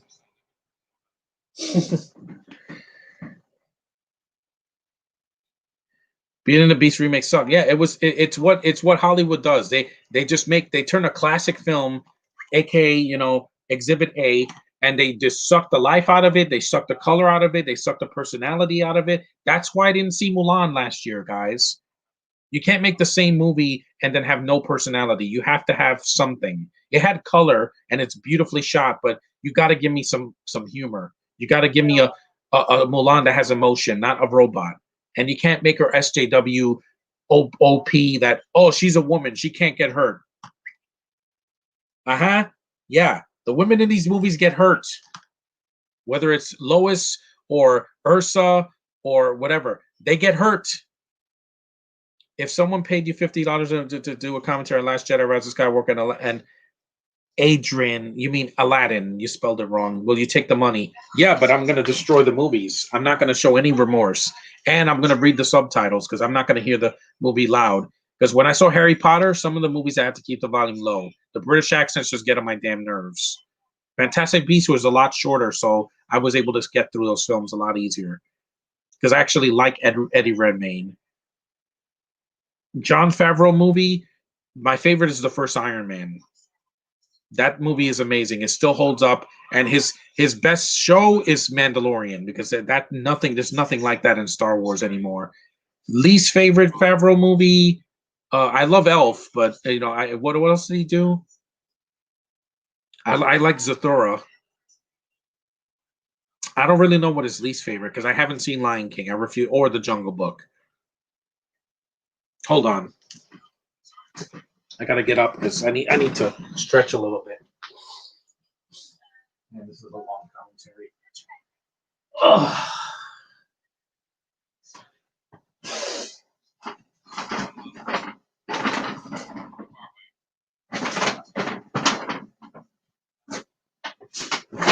Don't worry, guys. I'm still here. I'm just getting my tablet. I'm gonna get like a million messages from yesterday after seeing WandaVision, and like, yeah, that didn't have a lot of action, but it had good things in it.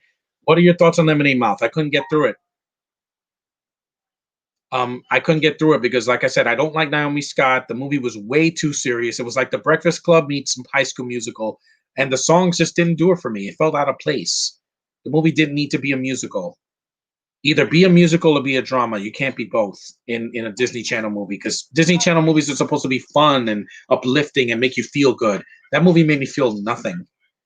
My favorite is Chef, and my least favorite is Cowboys and Aliens. I enjoyed that because it wasn't the loudest movie you've ever seen. The Transformers sequels. Those movies are just loud noise. Um, yeah, because Lemonade Mouth. I don't like Naomi Scott, guys. I didn't like her in Power Rangers. I thought she sucked as Kimberly. She's a Brit. What did you think was going to happen? Huh? Least favorite? Well, he did Four Christmases. Yeah, didn't like that movie. I saw the first time I gave it a pass because I'm like, but it's mean spirited and it's not funny. Couples Retreat, I do like that. I think it's underrated. And these all these Vince Vaughn comedies. Well, it depends. With Vince Vaughn, it could be hit or miss. I did like Couples Retreat because I liked some of the rest of the cast. Kristen Bell. I like Faison Love. I do like what was his name? Favreau and Vince Vaughn were fine in the movie. They didn't Let Me Name was still better than the Camp Rock movies. Oh yeah, I hated those.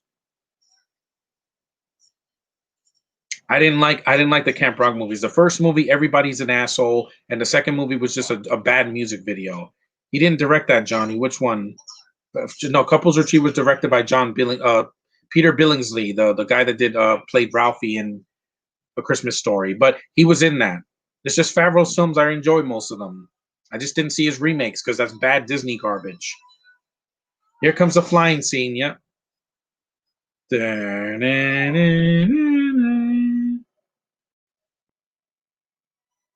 It's amazing. So romantic from flying in the sky at night.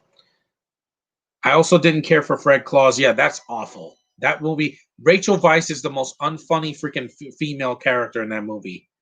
I don't like Vince Vaughn or Paul Giamatti.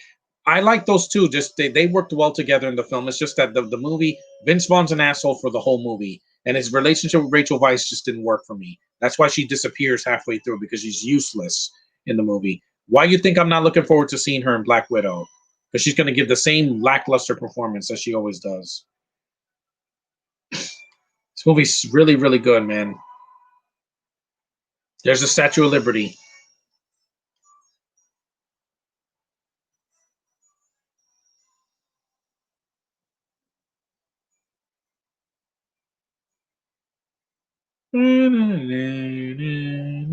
And also, you know what worked well in WandaVision? The romance. Paul Bettany and Elizabeth Olsen have great chemistry. The first Camp Rock, I just didn't like it. Demi Lovato was doing this the whole time, lying through her teeth. Again, she was cut at that time, had a lot of emotional problems.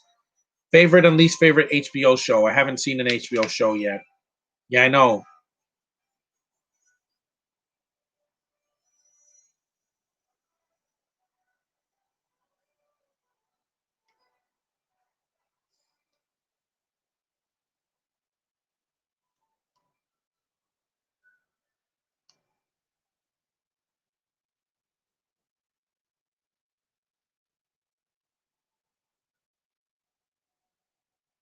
This scene they try to copy it in the sequel, and it just doesn't work. In four, and it doesn't work. It's the same scene except in daytime. She is so miscast in Fred Claus in the movie. I think everyone was miscast. Yeah, and they made John Michael Higgins into a freaking little person. That was stupid. Worst sex scene in a movie or TV show. One of them was super because it's rape. She's riding him with a mask on, and then he vomits. It's disgusting. It pissed me off. Vince Vaughn should pick better chicks to work with, not a frog like Rachel Weisz. Yeah, exactly. He worked better with Julianne Moore in The Lost World, Jurassic Park, because at least that was one of the first films I saw him in.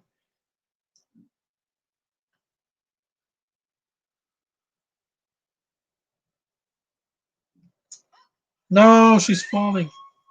Get her.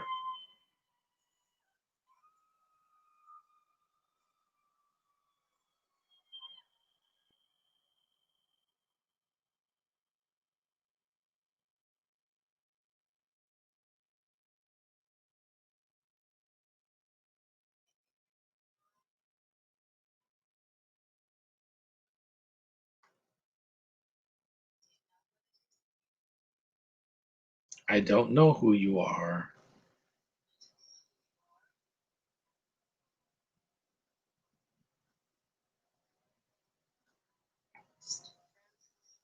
Star.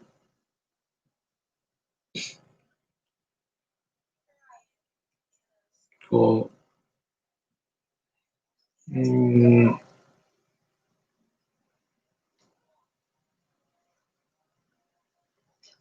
he quivering like a little girl, shivering. Only thing I like about Fred Claus is Kevin Spacey. Yeah. Favorite and least favorite Trek movie. My favorite is 2009 or Wrath of Khan. Mine is First Contact, and my least favorite is probably like Generations because they wasted so much potential. I hated Insurrection because it was boring, but at least that was its own movie. With Generations, they try to connect the original series with the next generation, and just it was really, really forced. And it just, why did you kill Kirk off? Why? You can fly. You belong in the sky. Yeah, I remember this song.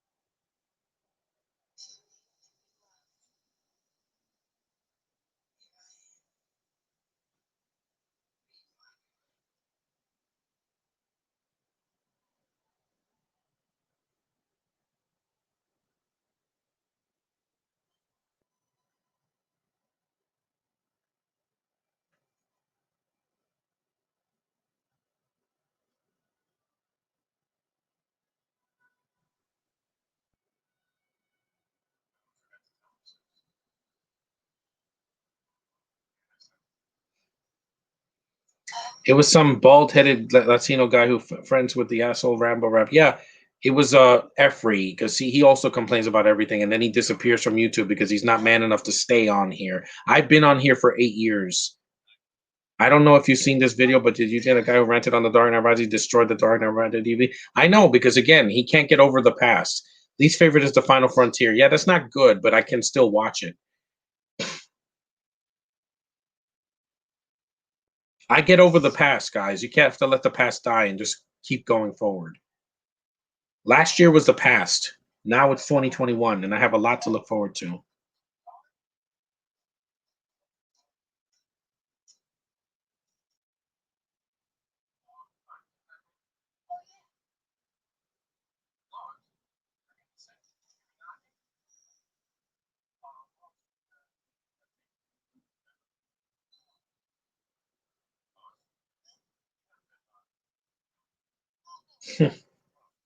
Yeah, apparently she did though when she was not on the set of these films.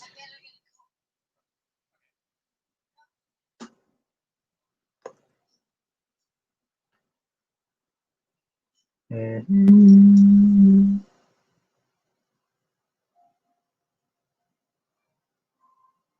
That smile meant everything. Yeah, the Final Frontier where Captain Kirk fights God. Yeah, that was a stupid idea. Again, stop putting religion and philosophical things inside of my freaking movies. It's not necessary.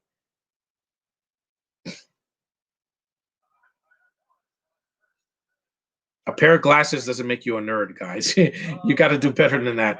I don't think he left. He only stopped making videos because his channel is still up and he gets comments. But again, I'm not a coward. I'm not going to run away. I only made a new channel because I can't sign into my old one. What happened to this?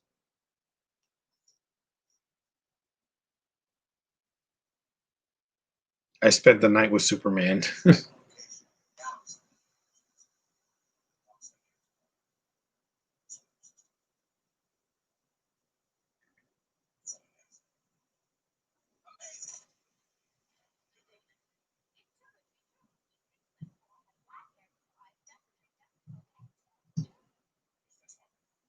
Truth, justice, and the American way.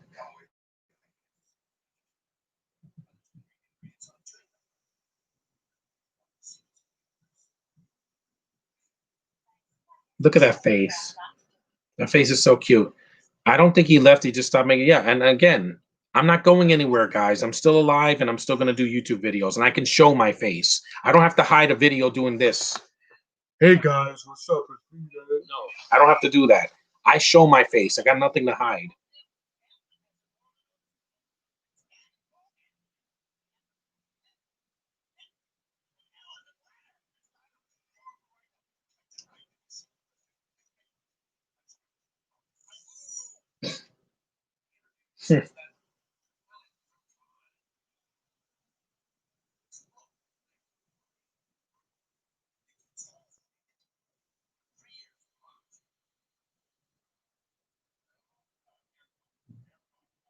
I don't know what happened to this tablet. I'm going to have to just restart it. Sean Chandler video. I don't know who Sean Chandler is. Sorry.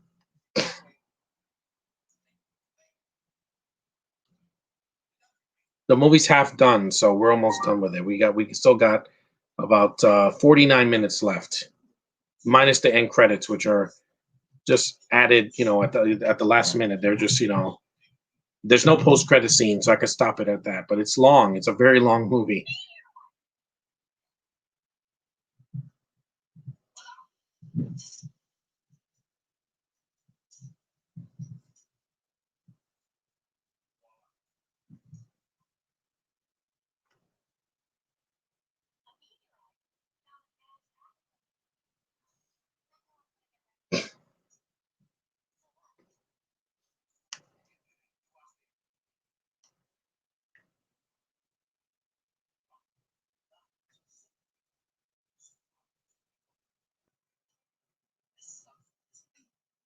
Yeah, Lethal. Thoughts on Alien versus Predator? I'm not a fan of it. Do you know Ryan O'Toole? I've heard of him.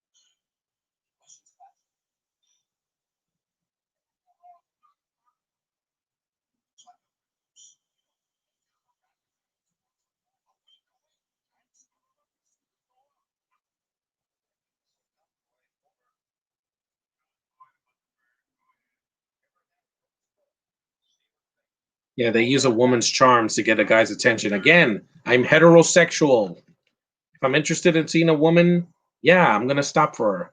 What if the Last Jedi showed boobs? It wouldn't save the movie because I don't like what they did with Laura Dern, making her a people eater. I still hate the hobo. The movie's too freaking long. The movie's 2.5 hours like this film, and yet it doesn't need to be. Expendables 3 was awful. I saw it in the theater and I walked out really pissed off. It's the worst of the three. The first movie is freaking awesome. The second movie, it's flawed, but it's still pretty good. Here comes a woman right on the ground. Hmm. Yeah, who we indeed. Again, and by the way, stop making men freaking creepers in DC movies. We don't want to see Harvey Weinstein's as bums in the street hitting on women. That's not what we're like. I'm nothing like that. I don't hit on women out of randomly like that.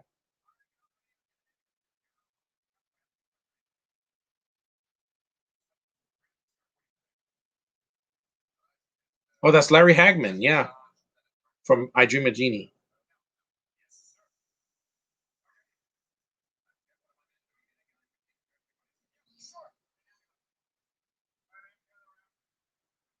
Favorite and least favorite Rambo film. The best one is the second one.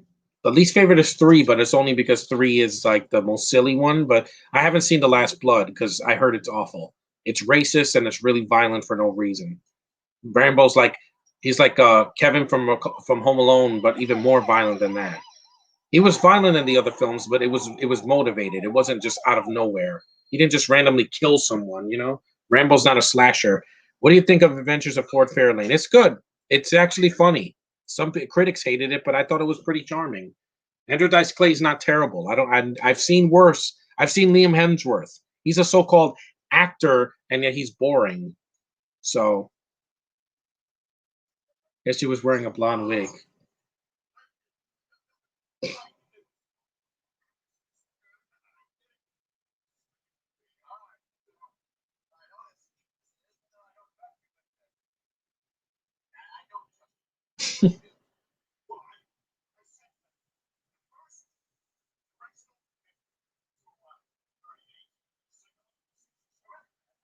No, I wouldn't give it to Expendables 3 0 stars. Probably 3 out of 10 because it's awful. There was horrible CGI. It was PG-13. I didn't care about the new characters. The villain was good, but Mel Gibson's not on screen enough. Liam Hemsworth can't make a good movie to save his life. No, he's terrible. I've enjoyed the Hunger Games, but not because of him. Expendables 2, I'm glad they killed him off because he was terrible in that.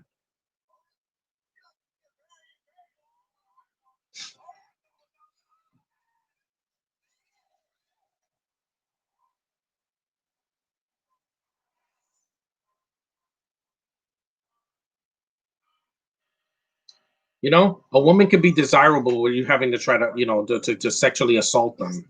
That was just out of place in a Wonder Woman movie. That's not needed. WandaVision didn't do anything like that. Oh, because it's Marvel. Well, because Marvel doesn't do things like that. Hold on.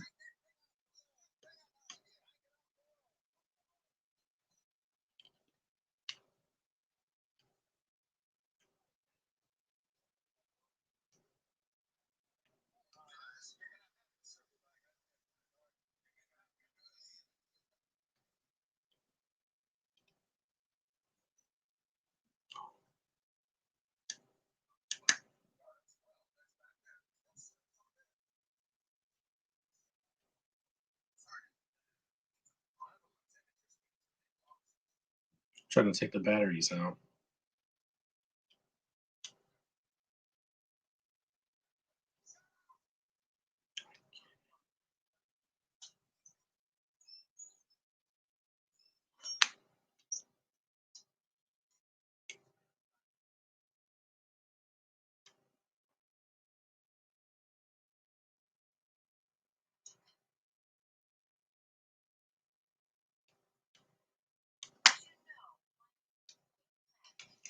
John, you've seen Dark City? No. I Robot. I have seen it.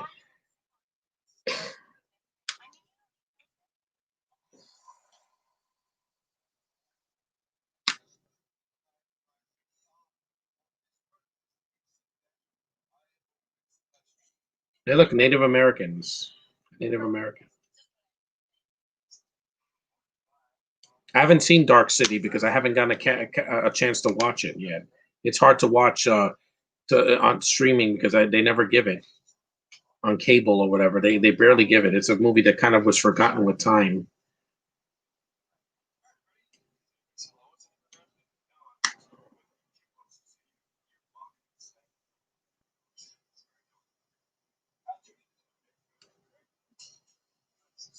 How do I get this battery out? This is the worst. What are your thoughts on the spoof title of "Good Day to Die Hard" is a good day to hard? Yeah, I'm still gonna do a commentary on that in February. Here we go.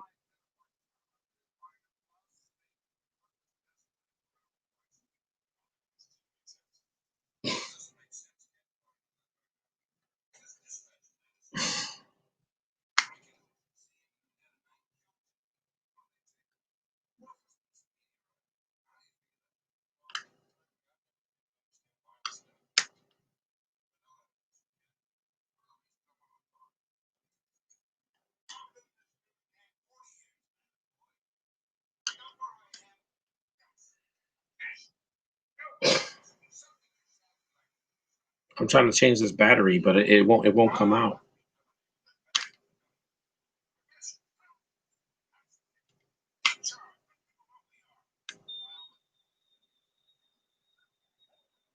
There's a dog whistle.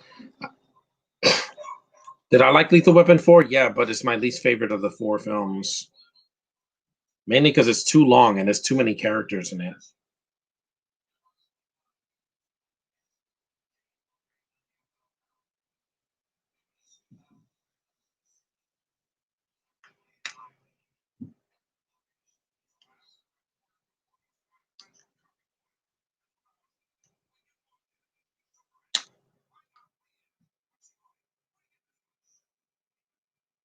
I'm gonna take the battery out, but I can't.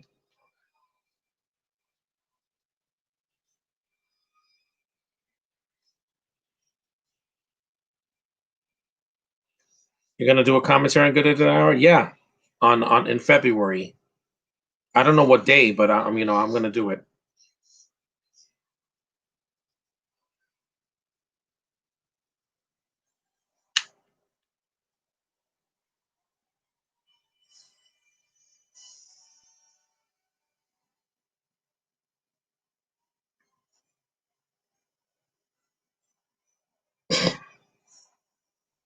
These remotes should be a lot easier. You should just be able to open it. It says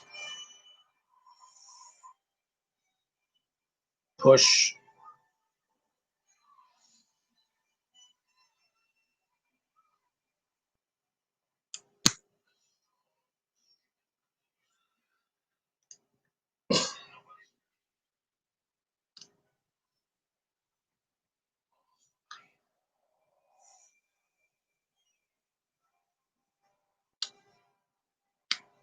Is my favorite. Yeah, I know. But this is when he drills to the ground. This is a great effect. That still looks awesome.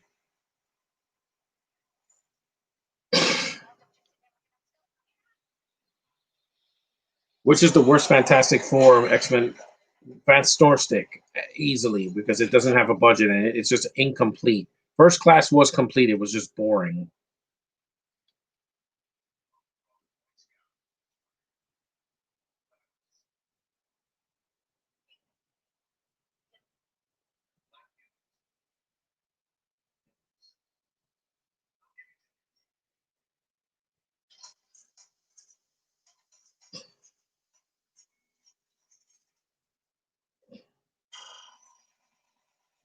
It's not going to work.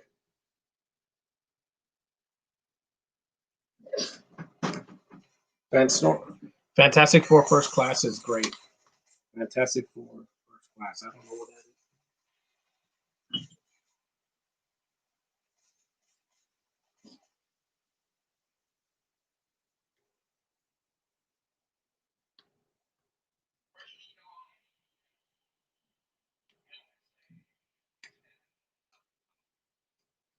No, it's if you can't stand the heat, get out of the kitchen.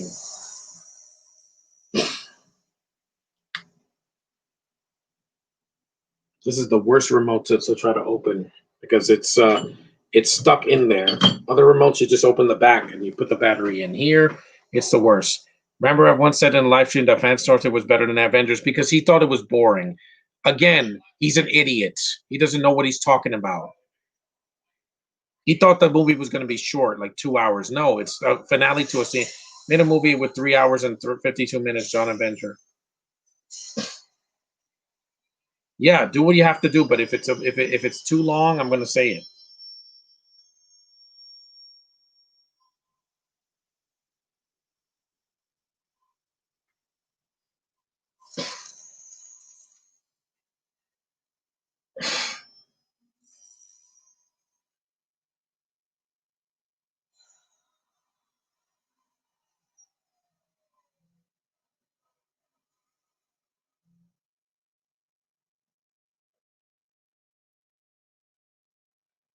This remote's acting up. I'm gonna have to get another DVD player and with a remote that actually works this time. I'll keep the DVD player. It's just that the remote is always acting up.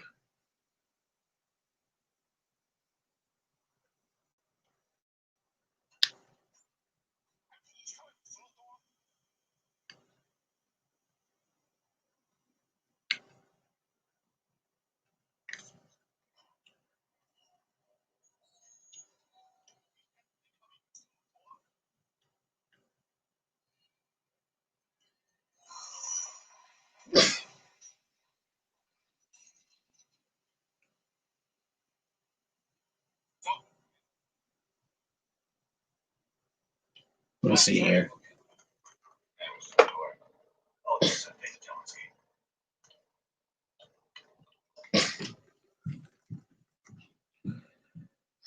What is the longest horror movie you've ever seen? One of them is The Shining, the original Shining from the 80s. It's like 3 hours long.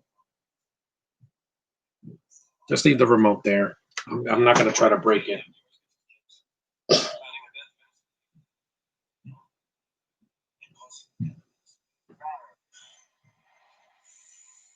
The movie's almost over, guys. Trust me on that one. I hope Rambaref gets, leaves to YouTube because, like I said, he was my favorite channel until 2013 when I started my channel. Then he started bitching about everything, and I'm sick of it. Okay, get over yourself.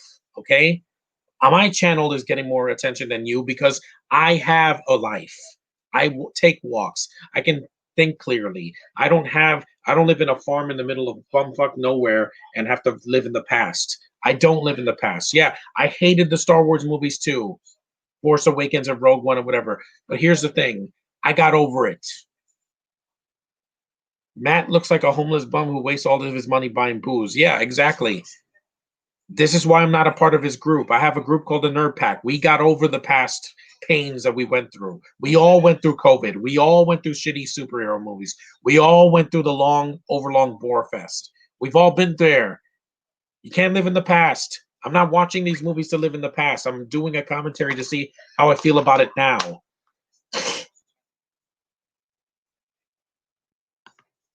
San Andreas. Worst review of Rambo Rap. Well, one of them was Dark Knight Rises because he scared the shit out of me. I'm like, he like threw something at the camera. I'm like, it's just a movie. Get over yourself. I didn't like the 2014 Ninja Turtles movie either, but it was not the worst movie of that year. That still belongs to the to the RoboCop. That was the worst remake of that year because it was soulless and boring and it didn't match up to the original. At least the 2014 Ninja Turtles movie did something different. It sucked, but at least it was different. It wasn't a carbon copy of the 1990 film or the cartoons.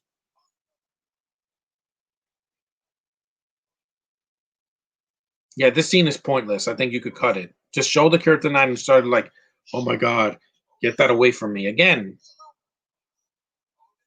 this is why Luther gets kind of like shafted in the sequel. He's more like an extended cameo than the main villain.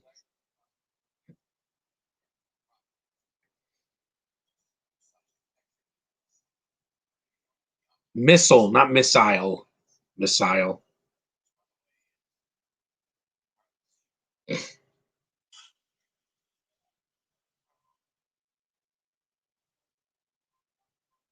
Yeah, Josh said, I saw your reaction to her attire. Yes, I did this. I mean it. I'm sorry that Elizabeth Olsen's one of the most desirable women I've ever seen in Marvel. And that's saying a lot when we have people like Evangeline Lilly and Scarlett Johansson and Natalie Portman. Yeah, she's a doll and she isn't married yet. So, yeah. His review of on the Crow Cause, all he did was bitch about how the movie killed Brandon Lee. It didn't kill him. A stuntman killed him by accident. Dude, it's just a movie and it's not the movie's fault. That is an idiot. That's like blaming The Dark Knight for killing Heath Ledger. No, he couldn't sleep and he did it to himself. That's like blaming the Superman films for the death of Christopher Reeve. No, it was a horse accident that paralyzed him and then he died from that years later. But he's still in our memories. I don't bitch about movies as much as he does because I can get over myself. I don't have an ego the size of a freaking mountain. He thinks movies are real life and he thinks they're capable of killing people, which is so dumb. It's a freaking movie. It's entertainment. It's supposed to entertain you and distract you from the troubles of the world. That's why I watch movies. I don't watch movies to be like, I want this to be a part of my life. No, I ingest movies. I embrace it. That's like saying Sonic is a stupid movie because it's a video game movie. Consider the video game movies we got last year, like Monster Hunter and some other ones that came out, and that Doom Annihilation and all that. Again, we can do worse. If you see my wall and everything that I have in my room, I'm a nerd and I'm proud of it. I went to Comic-Con, okay? Have you seen Legend of Hercules? Yeah, it was awful. It's horrible. It's like blaming Dark Knight Rises for the shooting in Aurora. No, it's not, because Nolan didn't know that was going to happen. They thought that was going to happen in Joker, and I came out alive. And I just did a commentary for it a few weeks ago, and I'm still here because it's just a freaking movie. It's not real. Only documentaries are real. Real documentaries, not these manipulated ones where people are lying. Here's the scene with the kryptonite. I'm sorry I'm getting passionate. It's just that people are just dumb. They take every bit of media and they have to shove it in my face. He's like, "Oh my god, it's a kryptonite necklace." Hey John, how's it going? Hey Joshua Russell, what's up? I love the first two movies, and I also enjoy Man of Steel and Superman Returns is decent. I also proud to be a comic book nerd. I also watch movies to have fun. Exactly. With all the shit that's going on in the world right now, these fires and freaking riots and freaking of COVID. You think I want to be see a movie to be depressed? No, I want to have fun. I want to escape. That's what I do. I'm not like, this movie sucks. Ugh. I did that with the new trilogy because it pissed me off. I take Star Wars very personally because I grew up watching it when I was a kid. And having these bastardized versions with a SJW agendas and a woman that can't act and freaking making the old characters worthless, that offends me. That offends me. Rogue One was bad, but it didn't offend the original canon. And I'm sure Alex Proyas and the rest of the cast didn't know that Brandon Lee was going to die. Hey, Gods of Egypt is worse. That movie killed careers too, in a metaphorical sense.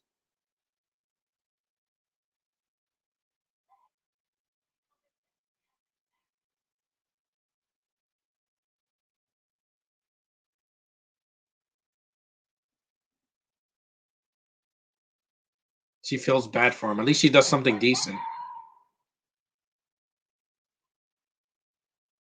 Yeah, he almost drowns.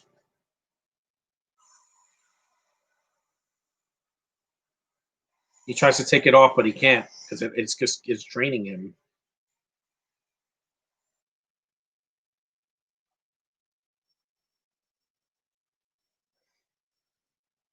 They still do a similar thing like this in Superman 3, where Richard Pryor tries to save Superman because they're trying to kill him. I'm like, he didn't want to kill him. And again, I will always love Brandon Lee for what he did left us. He left us a lot of films more than any actors did last year, because at least he worked his ass off, even in other films like Big Trouble in Little no, not Big Trouble in Little China, Showdown in Little Tokyo. That's a good movie. I like that movie, and I like Rapid Fire. I'm sure if Danny Glover died on set of Predator 2, Matt would be like probably be jizzing on it. Again, it is just a film.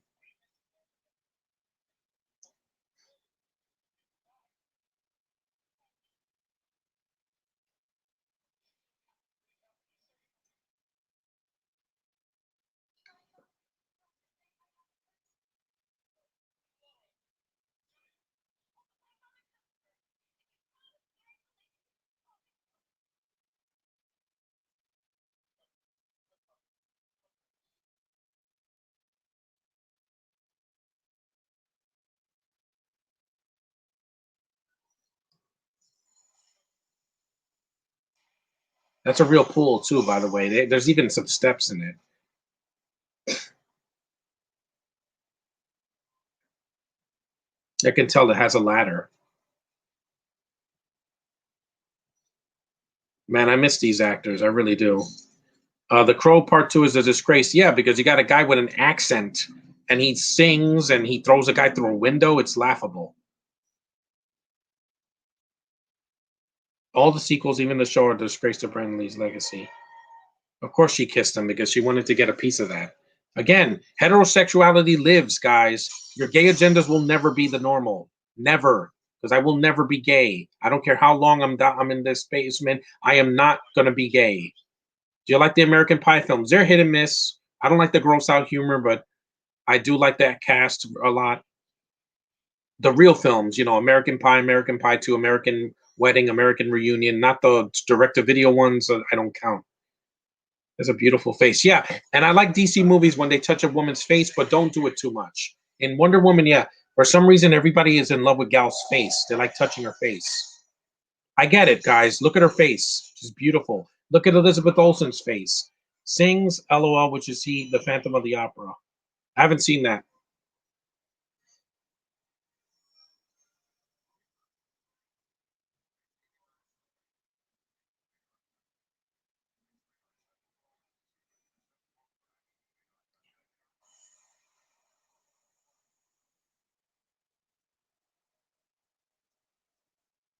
Yeah, Lois is almost out of fuel. This is a scene where he has to do the most traumatic scene in the film, pretty much. Let me just has the most nudity. I think the first one or maybe the second one. It's not wedding has a lot of it, but it's mostly just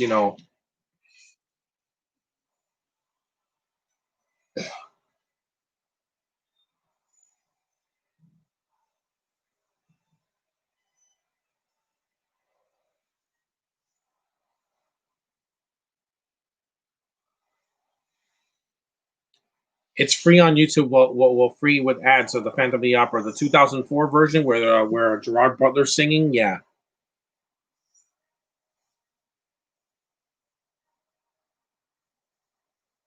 this film's long. It's almost done though.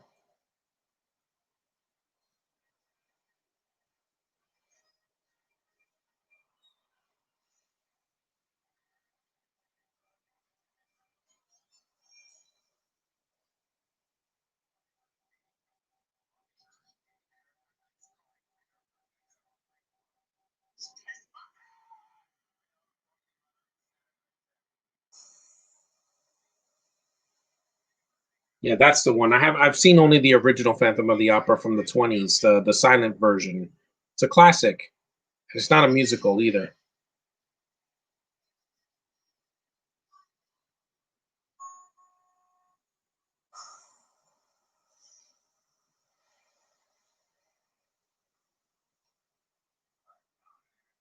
Yeah, I don't trust anybody that wears glasses that is a freaking asshole for to be an asshole. Again, he's wrong. I actually see movies in the theater. Before this COVID happened, I went to the theater a lot. Trust me, I have a lot of ticket stubs and my reaction videos to prove it. I don't let a few minor inconveniences be like, this movie is the worst thing ever. I sat through The Gentleman, guys. He probably thought that was a masterpiece. It's not funny. I walked out of it 25 minutes in. That's how much I cared about Guy Ritchie's gangster film. I don't like his directing. I don't like it.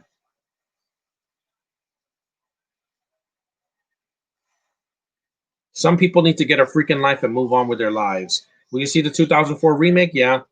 It's not a Disney remake, so I can see it one day. Even though Gerard Butler can't sing, but hey, Emmy Rossum is in the movie. A beautiful woman. That's always a nice motivation to see a film. What I don't want to see is Les Mis.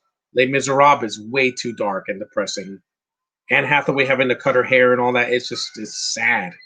I don't want to be sad, guys. The decade's been sad already with all that's happened. But I can get over it. There's the Hollywood sign. Sherlock Holmes movies that Guy Ritchie were his best films. I like Man from Uncle because it wasn't a gangster movie. It was actually fun.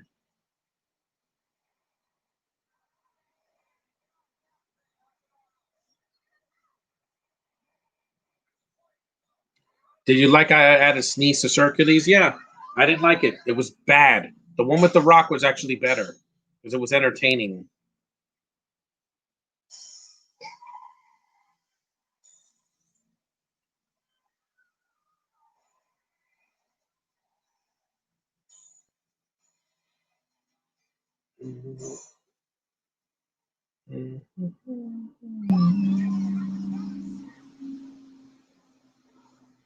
Dun, dun, dun, dun, dun, dun. Les Mis, all that Oscar bait film. Yeah, pretty much. Where Hugh Jackman lost his Oscar because he did movie 43. See, don't do a shitty comedy before you try to win an Oscar. It just doesn't work.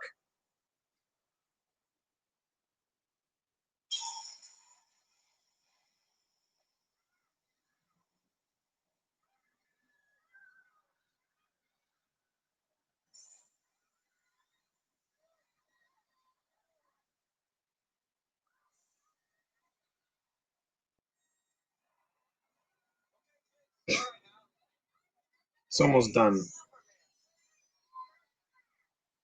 2 hours and 10 minutes. We're almost done. He said the 2014 Godzilla movie was boring. Again, it has its problems, but it was worth the long wait after the years of not having a movie for 10 years from Toho. Wonder Woman, which one? The same thing happened to Eddie Murphy when he lost an Oscar. Yeah, because of Norbit. Again, I wouldn't do that. I know how to read a script. Trust me, I went to college. I'm not stupid. I know how to read. Unless I need the work, to pay the bills, I'll do it.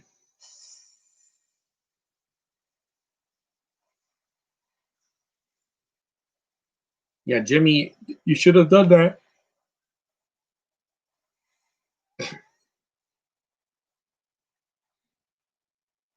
Wonder Woman 2017 or Spider-Man 2000 to Spider-Man, because again, I grew up with it. Wonder Woman 2017 is good, but I don't like the ending. The 2000s, the lab movie from last year is entertaining, but it's highly flawed. We're almost done, guys. This is the longest of the films, while this and Superman Returns.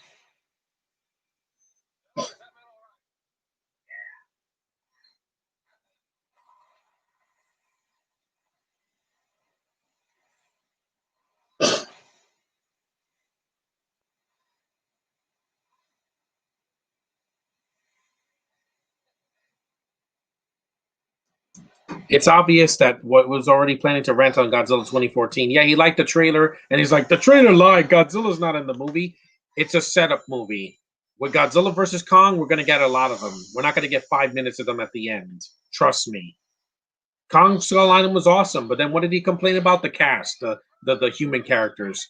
Yeah, some of them kind of sucked, but I like Brie Larson. I like Samuel Jackson. I like John C. Riley. That's better than having nobody that I like. Best Tom and Jerry movie. Well, the worst one is the 1992 film because they talk. Best, I don't really know. I don't, because I haven't seen a film of theirs in a while.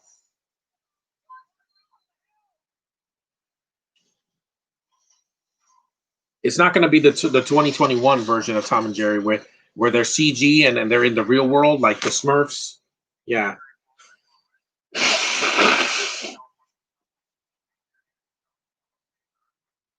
And the shit on Logan because of the ending, and he even admitted that once that he was fine being a bad person. Yeah, again, you are a bad person. You didn't subscribe to me for years, and you gave me the shaft saying I thought you were decent, but now we know your true colors. I've always said my true colors. When I don't like a movie, I rant on it for 10 minutes. I don't need 30. I don't need an hour because I get right to the point. I don't have to compare it to every other movie that's existed. My first rant on this channel was Cop Out. That movie sucked. It sucked. It sucked back in 2010, and it sucks now. It's not funny, and it's really long, and Kevin Smith could have done better.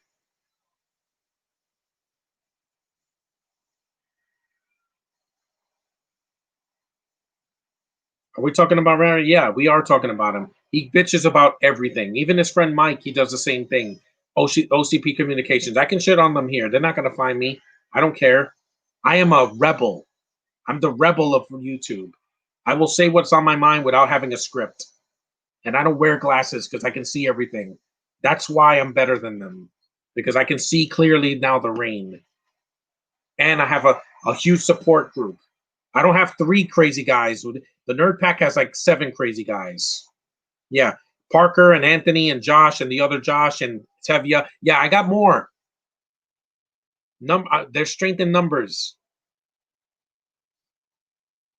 And we're integrated.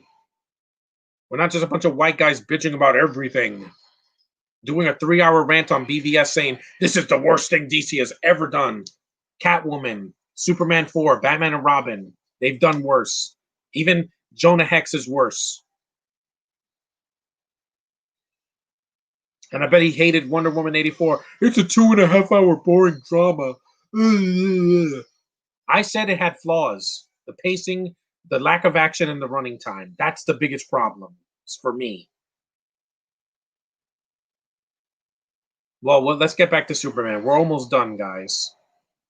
We got about 2 hours and 2 hours and 60 minutes. We got 16 minutes left. We're almost there.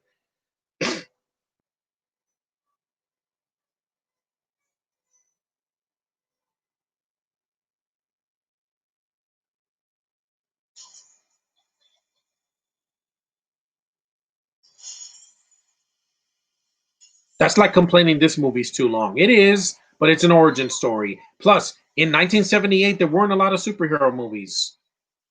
There weren't. At that time, there was what?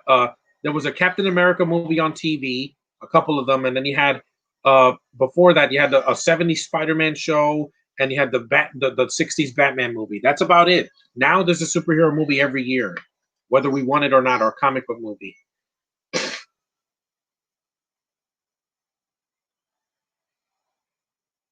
This movie goes to show that yeah, he can't save everyone, but he's not going to leave them die like he does in Man of Steel.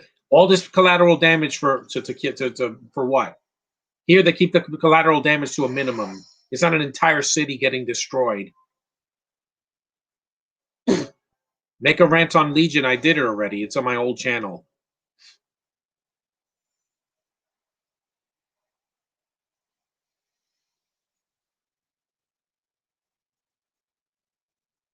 Yeah, he's taking money from people he's extorting. He's extorting people. I don't do that. Every review I've ever done in my life since 2013 is all me. No scripts. No one paid me. They either was a fan request or something, a live stream that I've done for people. I do this for the people. Yeah. He thinks he's better than Chris Stuckman and Jeremy Johns, which at least these guys didn't live in the basement complaining. Yeah, and those guys actually made me laugh, and their videos are not 3 hours long. And they could show their faces, even though there's some issues with both of them, but I'm not going to go there. I don't need people to pay me to do something. I could do that in the outside world, not for your entertainment purposes. That's bribery, and I don't believe in that.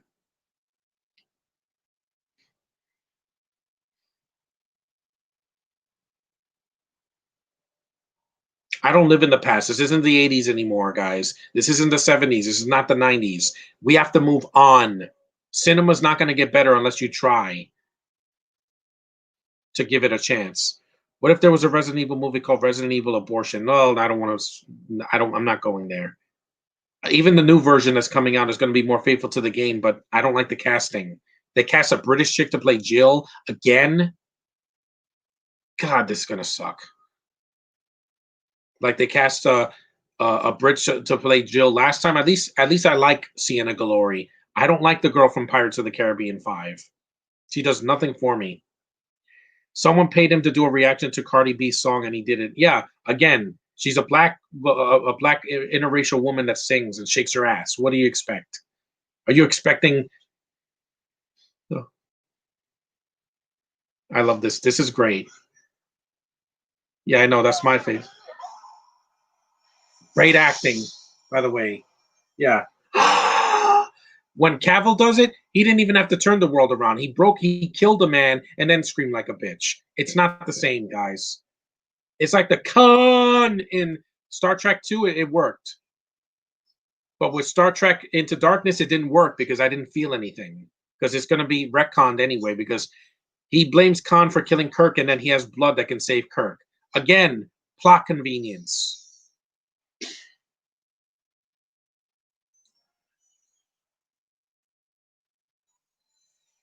Yeah, he turns the world around. Yeah, it's stupid. That's a dumb thing. That's the dumbest thing in the movie. But he only does it to turn the world around. Hey, at least with when Thanos did that in Infinity War, again, another movie he hates. He has a time stone. What the hell did you expect? The villain was going to win in that movie. I kind of knew that. It's a two-parter, you freaking idiots. It's a two-parter. There's a reason nobody remembers that guy and people remember me because I'm honest and I don't have to be paid to do a review. Have you seen Brothers from 2009? Yeah, that was good. Natalie Portman, Tobey Maguire, and Jake Gyllenhaal. It's a really good drama. Toby scared the hell out of me in that because he was not Spider-Man. He yelled a lot. It was really creepy, and it was not a horror movie either. I don't live in the past.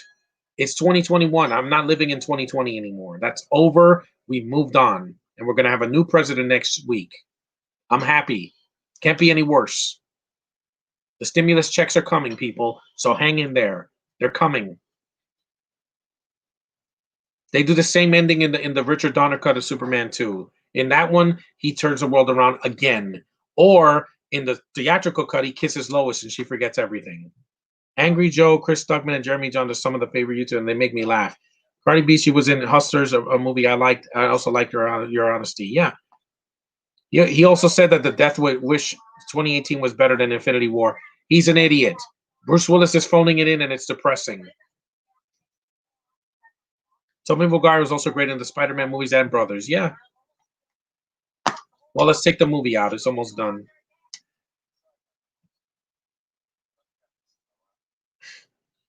If there was a Resident Evil movie called Resident Evil Abortion, I don't want to see it because if it has to do with a woman losing a baby, I don't want to know. No, that word is hard to stomach.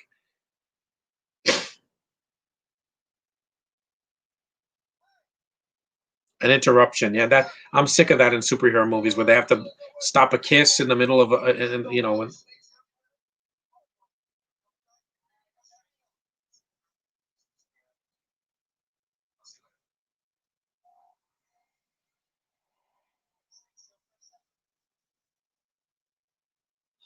This movie's a classic. I don't care what he says. Stop living in the past. Move forward. You never move forward. You never grew up. You're a freaking Toys R Us kid that never grew up. You just want to stay in your comfort zone. I don't. I started doing live streams back in 2019 by myself because I'm like, sometimes my friends can't be here because they have lives to get back to. They're not living in a freaking purgatory of nostalgia. And he always talks about to cry or talk like he's drunk. Yeah, so, yeah, exactly. My friend Josh has problems with, but he doesn't do like what Rambaref does. His rants are not 2 hours long. He can get over something. We get emotional and then we move on about it. We laugh about it later.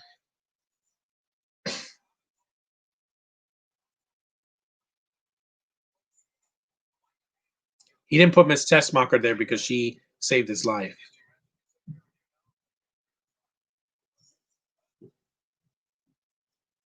He's bald, yeah. Tell me another Rambaref opinion. Yeah, he also said that Green Lantern was better than Deadpool. Again, what? What? That horrible CGI and a movie that bombed that everybody forgot about. Yeah, we're gonna get a better Green Lantern movie soon. They're gonna do a TV show first, and that was Superman 1978, guys. We're done, and they use this ending for all the films, by the way. Him flying in space. Da, da, da, da, da. He probably never grew up and can't move on. Yeah, again, he didn't because he has no girlfriend and never moved with his life. He has to have other people do everything for him. I can be self-reliant, guys. I wash my own clothes. Thank you, Christopher Reeve. I'll never forget you, and I'll see the next two movies. That was Superman 1978, guys. Thank God it's over because it's long. It was 2 hours and 23 minutes. Still shorter than Wonder Woman 84. Yeah. Speaking of bald, his bald as yeah. I cut my hair. I cut my own hair. He said Infinity War and Endgame sucked again. He doesn't know what he's talking about. He didn't grow up with the Avengers. It was always R-rated movies like Rambo. They probably messed up his brain. I'm sorry. I didn't see First Blood until I was an adult because I couldn't see R-rated movies as a kid. It would have messed me up. I didn't start watching them till the 90s because I was getting more mature and I can handle that it was not real. But anyway, enough of that guy. I'm not going to talk about him next time. That was Superman 1978. It's still a classic. I don't care what anybody says. It's one of the best superheroes ever made, movies ever made. It embraced the source material. And while it's long, it's epic. And it set the stage for the rest of the DC universe and for Marvel as well. Because it proved that, yes, superhero movies can make money and lots of it and be iconic, whether it's from the past, the present, or the future. Enough said. Thanks for watching, guys. Take care, and I'll see you in the next one. And end.